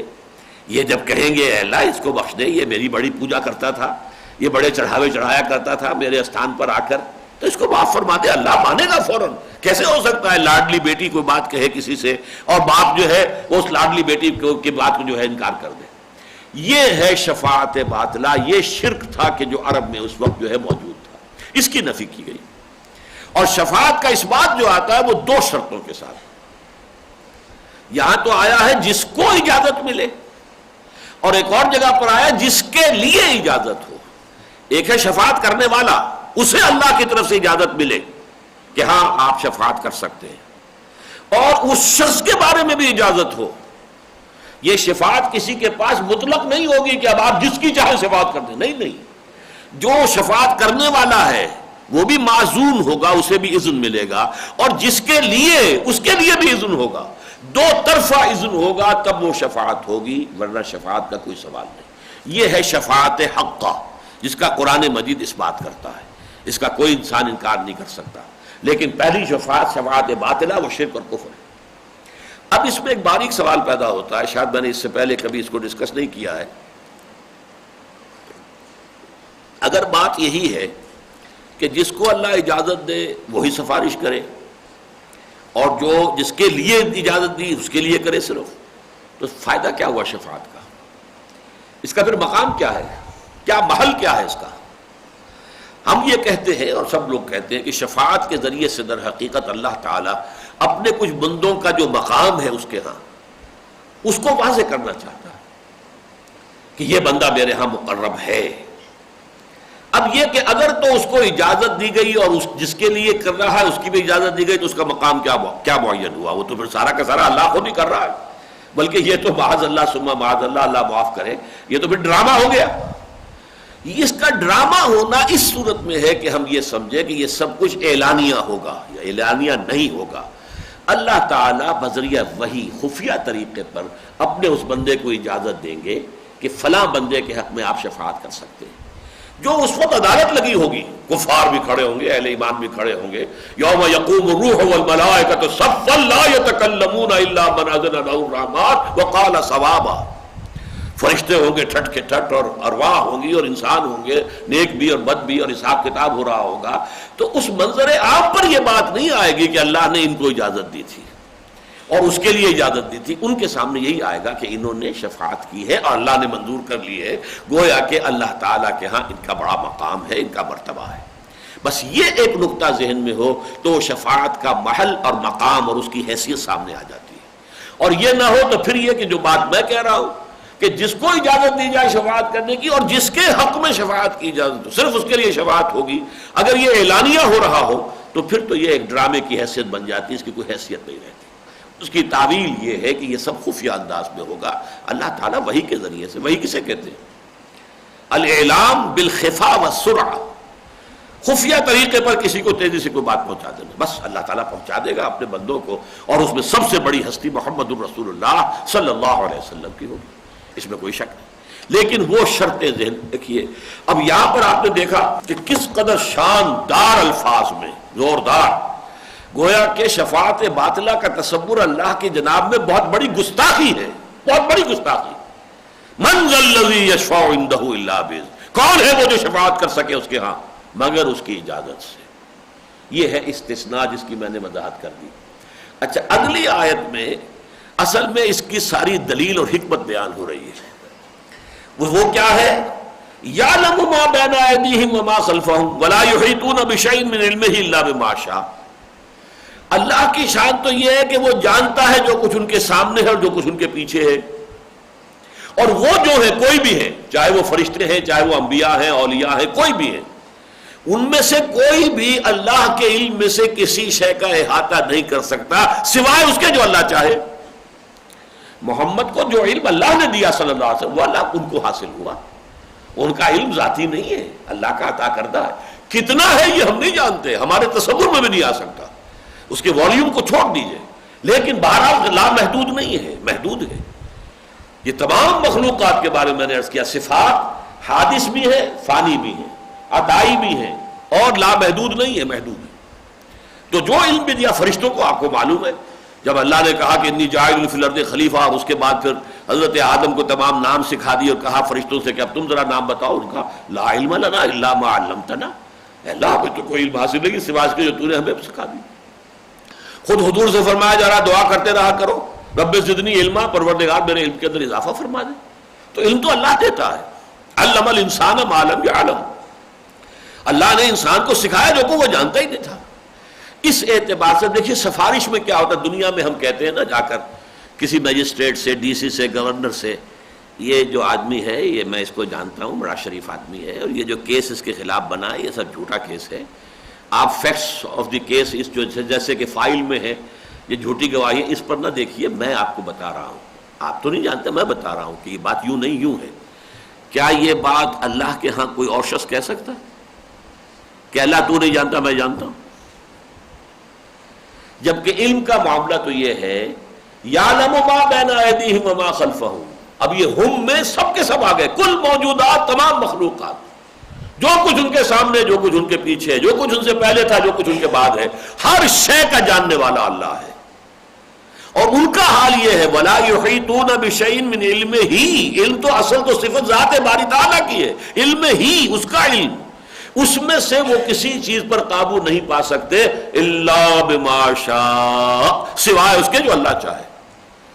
تو اب شفاعت کی تو جڑ کٹ گئی۔ دنیا میں تو ہمارا شفاعت کا تصور یہ ہوتا ہے، جناب آپ کو معلوم نہیں ہے، یہ معاملہ یوں نہیں یوں ہے، میں آپ کو بتا رہا ہوں، میرے پاس علم ذاتی ہے، آپ تو دیکھ رہے ہیں فائل کو، آپ تو دیکھ رہے ہیں جیسی کہ ایف آئی آر درج ہوئی ہے، اس کی بنا پر مقدمہ چلا ہے، اصل فیکٹس آف دی کیس یہ جو میں آپ کو بتا رہا ہوں۔ کوئی شخص کہہ سکے گا یہ اللہ کے سامنے کہ اللہ تو نہیں جانتا میں جانتا ہوں؟ معاذ اللہ ثم معاذ، یعلم ما بین ایدیہم وما خلفہم ولا یحیطون بشیء من علمہ الا بما شاء۔ البتہ یہ شفاعت جو ہے کیوں ہوگی اس کو بھی سمجھ لیجئے، یہ ہے جس کو آج کل بھی آپ کہتے ہیں مرسی اپیل۔ دیکھیے ایک مقدمہ ہے، قتل کا مقدمہ ہے، وہ سیشن جج نے بھی اس کو پھانسی کی سزا دے دی، ہائی کورٹ، سپریم کورٹ سب ہو گیا، یعنی فیکٹس آف دی کیس اور جو بھی اس کے گواہیاں ہیں اس کے اعتبار سے ثابت ہو چکا ہے کہ اس شخص نے قتل کیا ہے اور یہ واجب ہے کہ اس کو پھانسی دی جائے۔ لیکن پھر ایک ہیڈ آف دی اسٹیٹ کو ہمارے ہاں، اگرچہ اسلام میں ایسا نہیں ہے، اسلام میں قتل نہیں ہے، یہ غلط قانون ہے جو اب بھی موجود ہے پاکستان میں، ہیڈ آف دی اسٹیٹ جو ہے وہ دیکھتا ہے کیس کو دوبارہ، کہیں اس کے لیے کوئی لوپ ہول کہیں نکل آئے، کوئی ایسا ہو کہ اس کے ساتھ ہمدردی کا کوئی دروازہ کھڑکی کھل جائے، وہ معاف کر سکتا۔ یہ ہے وہ دروازہ جو اللہ تعالیٰ خود استعمال کریں گے، ان کا اختیار مطلق ہے، جس کو چاہیں بخش دے۔ لیکن اس میں وہ اپنے اس اختیار مطلق کے ظہور میں اپنے کچھ نیک بندوں، اپنے مقربین بارگاہ کا جو مقام و مرتبہ ہے ان کے ہاں، اس کے ظہور کا اور اس کے سامنے آنے کا ذریعہ بنا لیں گے۔ اللہ اللہ خیر سے، یہ ہے کل شفاعت۔ یعلم ما بین ایدیہم وما خلفہم ولا یحیطون بشیء من علمہ الا بما شاء وسع کرسیہ السماوات والارض۔ اس کی کرسی پھیلی ہوئی ہے تمام آسمانوں اور زمین پر۔ اب یہ کرسی کسے کہتے ہیں اصل میں؟ ایک تو یہ ہے کہ جیسے کرسی میری ہے، میں بیٹھا ہوں، یا جیسے بادشاہوں کی بھی کرسیاں ہوتی تھی نا جنہیں تخت کہتے تھے۔ اب تخت طاؤس جو تھا، جو یہاں سے نادر شاہ لے گیا تھا، تو تخت طاؤس بھی کرسی تھی، ایک خاص قسم کی بادشاہوں کے بیٹھنے کی کرسی ہوتی ہے، تخت طاؤس ہے، وہ بڑا تخت ہے۔ تو اللہ کا بھی ایک تخت ہے، لیکن وہ تخت کیا ہے؟ کوئی مادی تخت ہے، کوئی اس کا وجود ہے، کوئی اس کی ڈائمنشنز ہیں، لمبی چوڑی، یہ وہ نہیں۔ تو ایک تو یہ ہے جو ہمارے ہاں خاص طور پر اہل حدیث حضرات کا ذوق ہے، قرآن میں جو لفظ آیا جیسے آیا بس ہم مانتے ہیں کہ ہے، ہوگی ایسی کوئی کرسی، ہوگی، ہم یہ نہیں جان سکتے کہ کیسی ہے، لیکن ہوگی ایسی کرسی، ہوگی کرسی۔ ایک یہ کہ نہیں، اس سے مراد استعارہ لیا جائے، کرسی کے معنی اقتدار، قوت، اسی لیے ہم کہتے ہیں کہ اس کرسی کے پیچھے بھاگ رہے ہیں، اور کرسی جو ہے یعنی جہاں ہر کرسی کے ساتھ کچھ اختیارات ہوتے ہیں، جو اتھارٹی ہے، تو کرسی گویا کہ استعارہ ہے اتھارٹی کے لیے۔ وسع کرسیہ السماوات والارض، اس کی کرسی پھیلی ہوئی ہے آسمانوں اور زمین کو احاطہ کیے ہوئے ہے، یعنی اس کا اقتدار مطلق جو ہے وہ کل کائنات پر مسلط ہے۔ یہ مفہوم تو دونوں لیں گے، چاہے ایک براہ راست کسی کرسی کے بغیر، کسی مادی وجود کے بغیر، اور کوئی یہ کہے گا مادی تو نہیں، کوئی مانوی کرسی بھی ہے، میں کہتا ہوں اس میں بھی کوئی حرج نہیں ہے۔ اللہ تعالیٰ کی مختلف شانوں کا مختلف جگہ پر ارتکاز ہو سکتا ہے، اللہ کی تجلیات ہیں، جیسے حدیث میں آتا ہے خانہ کعبہ کے اوپر اللہ کی تجلیات، اللہ کا نور جو ہے وہ برستا رہتا ہے۔ اسی طرح وہ جو جہاں پر کہ سدرۃ المنتہا ہے، اذ یغشی السدرۃ ما یغشی، اب اس سدرہ، وہ جو بیری کا درخت ہے اس کائنات کا، وہ آخری سرا جس سے آگے جو ہے جبرائیل کا پر بھی جلتا ہے، آگے کوئی نہیں جا سکتا، وہاں اللہ کا جو نور آ رہا ہے اور جو اس کے انوار اور تجلیات اس کے اوپر اس کو ڈھانپے ہوئے ہیں، اس درخت کو، اس کو تم سمجھ نہیں سکتے کہ وہ کیا ہے۔ جو ڈھانپے ہوئے تھا وہ ڈھانپے ہوئے تھا، بس اذ یغشی السدرۃ ما یغشی۔ تمہاری زبان میں الفاظ ہی نہیں ہے، نہ تمہارے ذہن کے اندر وہ صلاحیت ہے کہ تم سمجھ سکو کیا ہے۔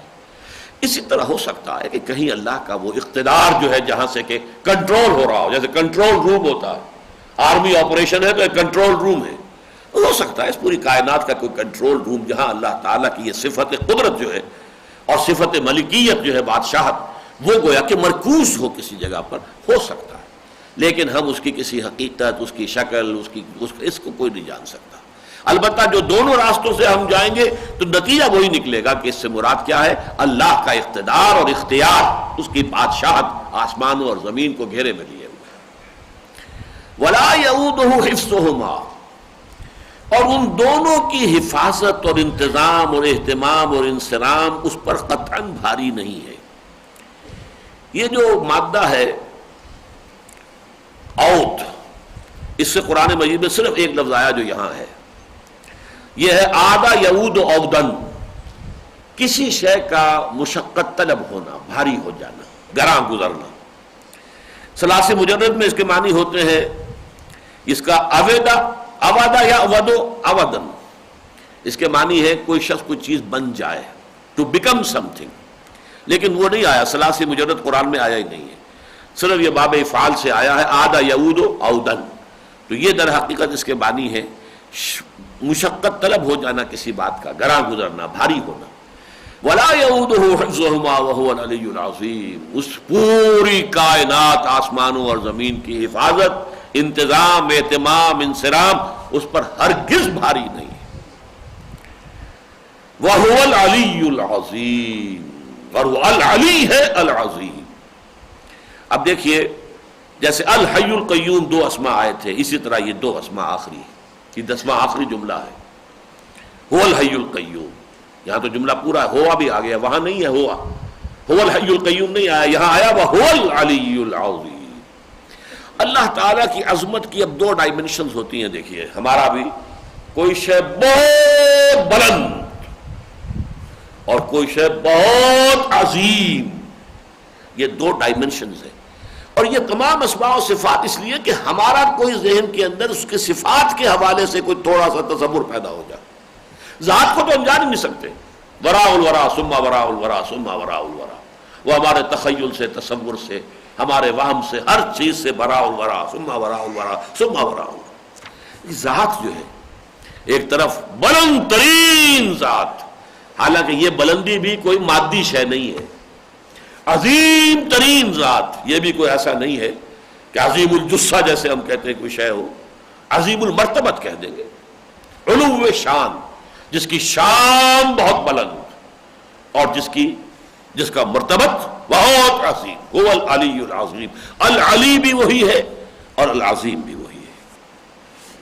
پانچواں جملہ یعنی من ذا الذی یشفع عندہ الا باذنہ، یعنی کون ہے وہ جو سفارش کر سکے اس کے سامنے بغیر اس کی اجازت کے، شفاعت باطلہ کے عقیدے کی جڑ کاٹ دیتا ہے، اور اس سے جہاں یہ حقیقت واضح ہو جاتی ہے کہ شفاعت خالص عطائی اعزاز ہے، بیسٹورڈ آنر، نہ کہ کسی کا ملکہ نفسی، اپنا ذاتی ملکیت نہیں ہے اس کی، یا استحقاق ذاتی پرسنل نہیں ہے اس کا رائٹ، وہاں اس صرف العبادت کی راہ بھی مسدود ہو جاتی ہے جو ہؤلاء شفعاؤنا عند اللہ کے بے بنیاد عقیدے کے تحت کیا جاتا ہے۔ یہی وجہ ہے کہ اس مقام پر انذار انداز بیان حد درجہ پر ہیبت اور پر جلال ہی نہیں، قدر غیظ آمیز اور غضبناک بھی ہے۔ من ذا الذی یشفع عندہ الا باذنہ۔ اللہ تعالیٰ کی شان الوہیت و قیومیت کے بیان اور اس کی صفات جلیلہ میں سے وجود واجب، حیات کاملہ، قدرت مطلقہ، ملکیت تامہ اور اختیار کلی کی بالواسطہ تصریح یا براہ راست وضاحت کے بعد چھٹے اور ساتویں جملوں میں خالق اور مخلوق کے علم کے تقابل سے واضح کر دیا گیا کہ اللہ تعالیٰ کا علم ذاتی بھی ہے اور کامل بھی، چنانچہ ما بین ایدیہم کو بھی محیط ہے وما خلفہم کو بھی، جبکہ ما سوا کا علم ناقص ہے اور محدود بھی، اور خالص وہبی اور عطائی بھی، چنانچہ چاہے جن ہو یا انسان، اور خواہ اولیاء و انبیاء ہو یا ملائکہ و ارواح، کسی کے پاس اپنا ذاتی علم کوئی نہیں، جو کچھ ہے صرف اللہ کی عطا اور اس کی دین، اور بس اسی قدر ہے جس قدر وہ چاہے اور عطا فرما دے۔ وَلَا يُحِيطُونَ بِشَيْءٍ مِّنْ عِلْمِهِ إِلَّا بِمَا شَاءَ۔ 8ویں اور 9ویں جملوں میں خدا کے غلبہ و اقتدار کی وسعت اور اس کے قبضہ و اختیار کی ہمہ گیری کی ایک جھلک نہایت پرشکوہ الفاظ میں دکھا دی گئی ہے، یعنی آسمانوں اور زمین کی تمام وسعتیں اسی کے حیطۂ اقتدار میں ہیں، اور پورا سلسلہ کون و مکان اسی کے زیر نگیں ہے، اور وہ تعالیٰ اس مملکت بے قرار کے حفظ و امان اور سلطنت بے پایہ کے انتظام و انصراف سے ہرگز کسی درجے میں بھی عاجز اور لاچار نہیں ہے۔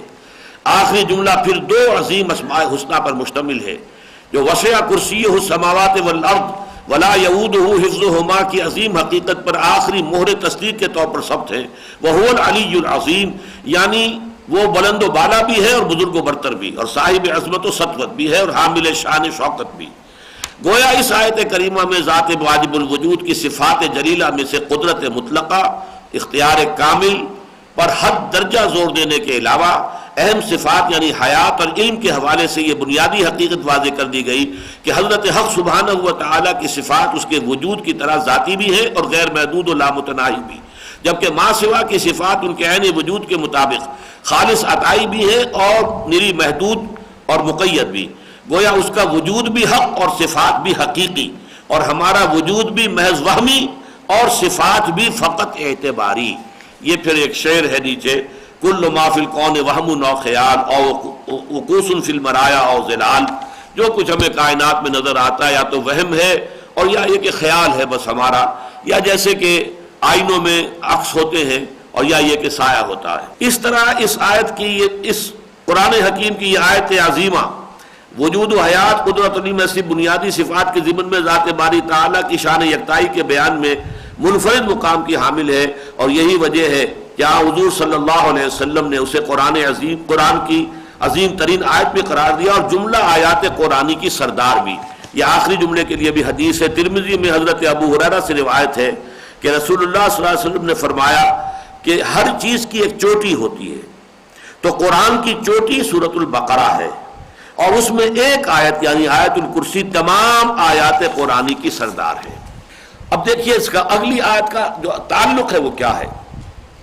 اللہ کی ہستی تو یہ ہے جو کچھ تم نے سمجھ لیا ان صفات کے حوالے سے، اس آیت الکرسی سے. اب اصل مسئلہ یہ ہے تم نے کیا روش اختیار کی ہے، انسان کا رد عمل کیا ہے. فرمایا لا اکراہ فی الدین، اللہ نے دین کے معاملے میں کسی انسان پر کوئی جبر نہیں کیا ہے، پورا اختیار دیا، اما شاکرم و اما کفورا. ہم نے انسان کو بنایا ہے لیکن اسے پوری اجازت دی ہے، اما شاکرم و اما، چاہے شکر گزار بنے اور چاہے ہمارا کفران نعمت کرے. فمن شاء فلیؤمن ومن شاء فلیکفر، جو چاہے ایمان لائے جو چاہے کفر کرے. کسی فرد پر جبر نہیں ہے، یہ اختیاری معاملہ ہے. یہ ہے لا اکراہ فی الدین. البتہ جو اختیار کر لے اب اس پر جبر ہوگا. تم نے اللہ کو مانا ہے تو اللہ کا حکم مانو، نہیں مانو گے پکڑے جاؤ گے. تم نے رسول کو مانا ہے، رسول کا فرمان تسلیم کرو، نہیں کرتے منافق قرار پاؤ گے. مختلف تعزیرات ہوں گی، مختلف جرائم کی سزائیں ہوں گی، حدود ہوں گی. لیکن یہ کس کے لیے؟ جو مانتا ہے. جو نہیں مانتا اس کا اپنا معاملہ علیحدہ ہے، وہ اللہ تعالیٰ کے ہاں اپنی سزا بھگتے گا. ہاں وہ آپ کے قانون کے تحت آ گیا تو وہ قانون اس کے اوپر بھی لاگو ہو جائے گا. لیکن جبر ہے اسلام میں، لیکن جبر ہے کس میں؟ اس پر کہ جو مان لے، اس کے اوپر حدود اور قیود ہے. مانتا ہے نماز نہیں پڑھتا، تعزیر ہوگی، بلکہ یہاں تک بھی تعزیر بتائی گئی کہ قتل کیا جا سکتا ہے غیر نمازی.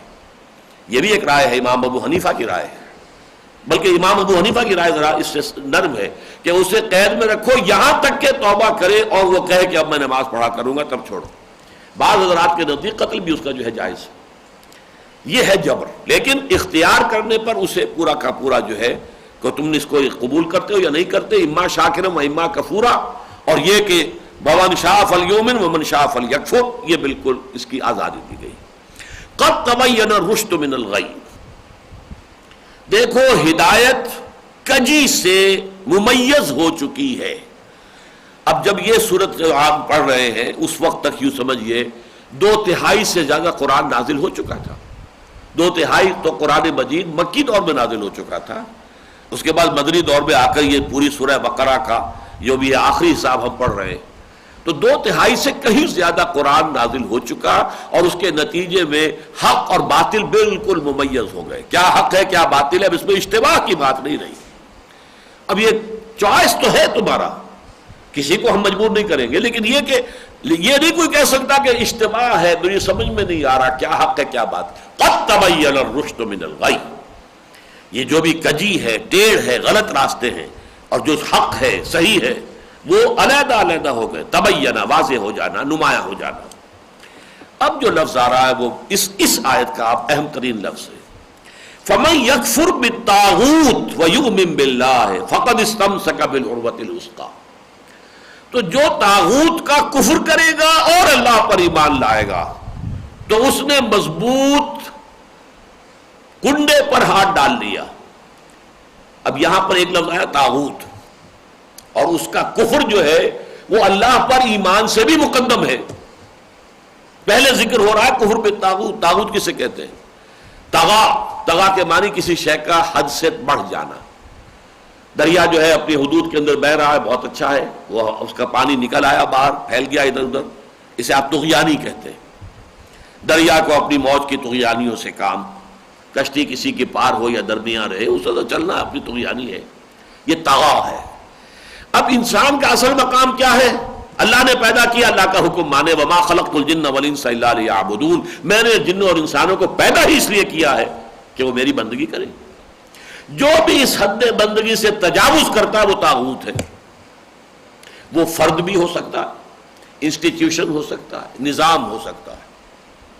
فرد طاغوت اور نظام طاغوت۔ ہر وہ نظام طاغوت ہے جس میں اللہ تعالیٰ کی حاکمیت مطلقہ کو تسلیم نہ کیا جائے اور اللہ تعالیٰ کے احکام و فرامین کی تنفیذ نہ ہو، وہ طاغوت ہے۔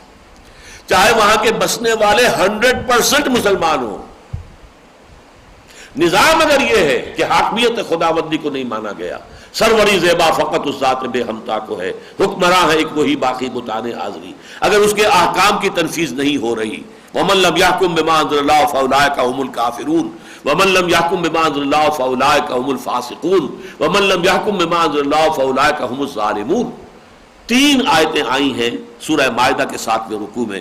جو لوگ اللہ اور اس کے اتارے ہوئے احکام کے مطابق فیصلہ نہیں کرتے وہی تو کافر ہیں، وہی تو ظالم اور مشرک ہیں، وہی تو فاسق اور سرکش ہیں۔ نظام سرکش والا ہے، طاغوتی ہے۔ آج پوری دنیا میں طاغوتی نظام ہے۔ آپ کہہ سکتے ہیں کہ ہمارا پڑوسی ملک جو ہے افغانستان، وہ اس سے کچھ نکل گیا ہے، فقہ حنفی کے احکام نافذ ہو رہے ہیں، یا چلیے اس سے آگے کچھ نہ کچھ فقہ جعفری کے احکام نازل ہو رہے ہیں۔ لیکن جو کہ سعودی عرب کے اندر وہ بادشاہت کا نظام اور بلینز اور بلینز ڈالر کے محل بننا، وہ تو نظام تو خالص کافرانہ، ویسے وہاں شریعت کے احکام ہیں۔ باقی جہاں ہم رہ رہے ہیں یہاں تو ابھی تک نظام طاغوت کا ہے۔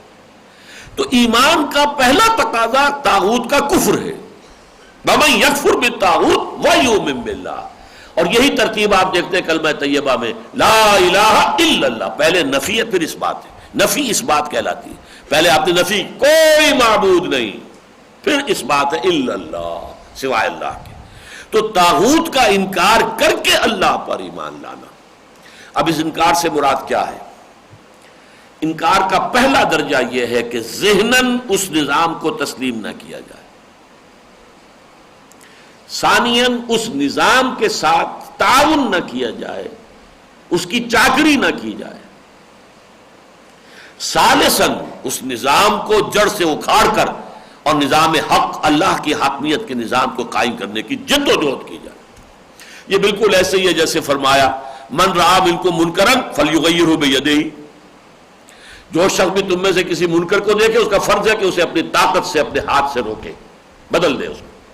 فَإِن لَمْ يَسْتَطِعْ فَبِلِسَانِهِ، اگر یہ نہیں کر سکتا، طاقت نہیں، زبان سے تو کہے کہ یہ غلط ہے، میں اسے تسلیم نہیں کرتا، بری بات ہے، چھوڑ دو خدا کے بندو۔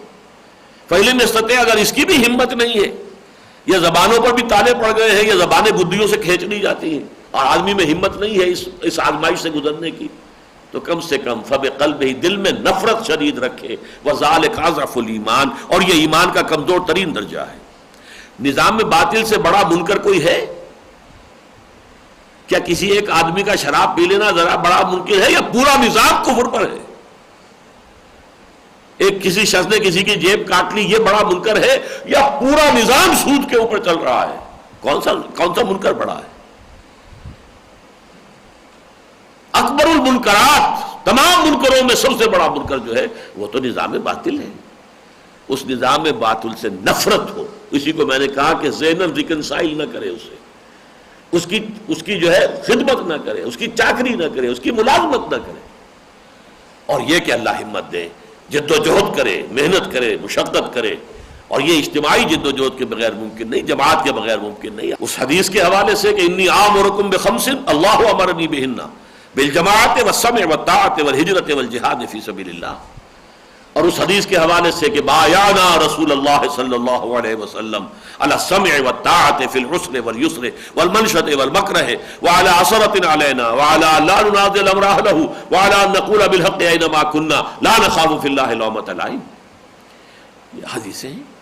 تو اس نظام کے خلاف جب تک کم سے کم درجہ یہ کہ شدید نفرت ہو، اس کے ساتھ آپ تعاون نہ کریں، ریکنسائل نہ کریں، اس کی چاکری نہ کریں، اس کی خدمت نہ کریں، اسے پروموٹ نہ کریں، یہاں تک فرمایا من مشى مع فاسق لیقویہ، جو شخص کسی فاسق کے ساتھ چلتا ہے اسے تقویت دینے کے لیے، فقد اعان علی ہدم الاسلام، تو اس نے اسلام کی جڑیں کھودنے میں مدد دی ہے۔ فرمایا اذا مدح الفاسق غضب اللہ تعالی واہتز له العرش، جب کسی فاسق و فاجر انسان کی تعریف بیان ہو رہی ہوتی ہے اللہ تعالیٰ غضبناک ہو جاتے ہیں، اس درجے غضبناک ہوتے ہیں کہ اس کا عرش جو ہے وہ تھرا جاتا ہے، واہتز له العرش۔ ہمارا حال کیا ہے؟ ہم کہاں رہ رہے ہیں؟ نظام باطل کے تحت ہے، پاؤں پھیلا کر سوتے ہیں، عیش کر رہے ہیں، اپنا وقت لگ رہا ہے، بس کماؤ، اچھا سے اچھا کھاؤ، اپنے مسائل، اپنی کاریں، اپنی گاڑیاں، اپنی موٹر سائیکلیں، انہی کی فکر ہے صبح سے لے کے شام تک۔ یہاں یہ ہے اصل مسئلہ، لا اکراہ فی الدین قد تبین الرشد من الغی فمن یکفر بالطاغوت ویؤمن باللہ فقد استمسک بالعروۃ الوثقی۔ یہ عروہ کہتے ہیں کنڈے کو۔ کہیں انسان جان بچانے کے لیے کسی کو مثلا ڈوب رہا ہے کوئی شخص، فرض کیجئے اس کے ہاتھ میں وہ اگر کسی جہاز کا کنڈا آ گیا ہے، وہ کنڈے کو اب پکڑ لے گا مضبوطی کے ساتھ، اس کی زندگی اب اسی کے ساتھ وابستہ ہے۔ چاہے کوئی مچھلی آئے، کوئی اور شارک مچھلی آئے، اس کی ٹانگ اڑا کے لے جائے چبا کے، لیکن وہ کنڈے کو نہیں چھوڑے گا کہ ٹانگ جاتی ہے جائے، جان بچنی چاہیے۔ یہ ہے کنڈا، مضبوط کنڈا، اس کو پکڑ لینا۔ تو جس شخص نے یہ بنیاد ہے اصل میں ہدایت کی، جس نے طاغوت کا کفر کیا اور اللہ پر ایمان لایا، فقد استمسک بالعروۃ الوثقی، تو اس نے تو مضبوطی سے تھام لیا ہے ایک بہت مضبوط کنڈے کو۔ حضور کی ایک حدیث بھی ہے، اوثق العراء کلمۃ التقوی، سب سے مضبوط جو کنڈا ہے وہ اللہ کا تقوی اختیار کرنا ہے۔ تو یہ اس نے جو کنڈا جو ہے اس کے اوپر اس کا ہاتھ آ گیا ہے، اس کے لیے لن انفصام لہا، اور یہ کنڈا جو ہے پھر ٹوٹنے والا نہیں ہے، اپنی جگہ سے نکلنے والا نہیں ہے۔ اس کو پکڑے رہو گے تو حق جو ہے اس کے اوپر قائم رہو گے، چلتے رہو گے۔ میں نے اپنے جو بھی قرآن مجید پر غور و فکر میں کرتا ہوں تو میں نے ایک بات آپ سے کہی ہے، وہ میری کتاب جو ہے دعوت رجوع القرآن، اس میں بھی درج ہے کہ میں نے ایک طرف اسلاف کے کنڈے پر ہاتھ ڈالا ہوا ہے، شیخ الہند اور شیخ الاسلام مولانا شبیر احمد عثمانی اور شیخ الہند مولانا محمود حسن، ان کا ترجمہ یہ سبھی میرے سامنے وہی ہے، ترجمہ شیخ الہند، حواشی شیخ الاسلام کی۔ لیکن اس کے بعد دوسرا ہاتھ جو ہے میرا، اس کو تو میں نے پکڑا ہوا ہے، اس سے میں اپنے آپ کو دور نہیں کرنا چاہتا، اسلاف کے ساتھ جڑے رہنا ہے۔ لیکن پھر یہ باقی سائنٹیفک چیزیں ہیں، ہسٹوریکل فیکٹس ہیں، اور جو چیزیں ہیں، بایولوجی ہے، زوالوجی ہے، ایمبریولوجی ہے، اور جو چیزیں آ رہی ہیں، کاسمولوجی ہے، اس کے حوالے سے اب ہسٹری جو ہے اس میں ایکسکیویشنز ہو رہی ہیں، اس میں نئی نئی جو ہے انسان کی معلومات، اس میں سے آپ لیتے جائیے۔ اور قرآن مجید میں فلسفہ، منطق، اس کے حوالے سے، سائنس کے حوالے سے، اس کی تفہیم میں، اس کی تشریح میں، اس کی تعبیر میں، ان تمام چیزوں ہر طرف ہاتھ ماریں، لیں جو بھی لے سکتے ہو، لیکن یہ کنڈا ہاتھ سے نہ چھوٹے، سلف کا کنڈا جو ہے اس پر ہاتھ مضبوطی سے پڑا رہے۔ لا اکراہ فی الدین قد تبین الرشد من الغی فمن یکفر بالطاغوت ویؤمن باللہ فقد استمسک بالعروۃ الوثقی لا انفصام لها واللہ سمیع علیم، اور اللہ سب کچھ سننے والا اور سب کچھ جاننے والا ہے۔ بارک اللہ لی ولکم فی القرآن العظیم ونفعنی وإیاکم بالآیات والذکر الحکیم۔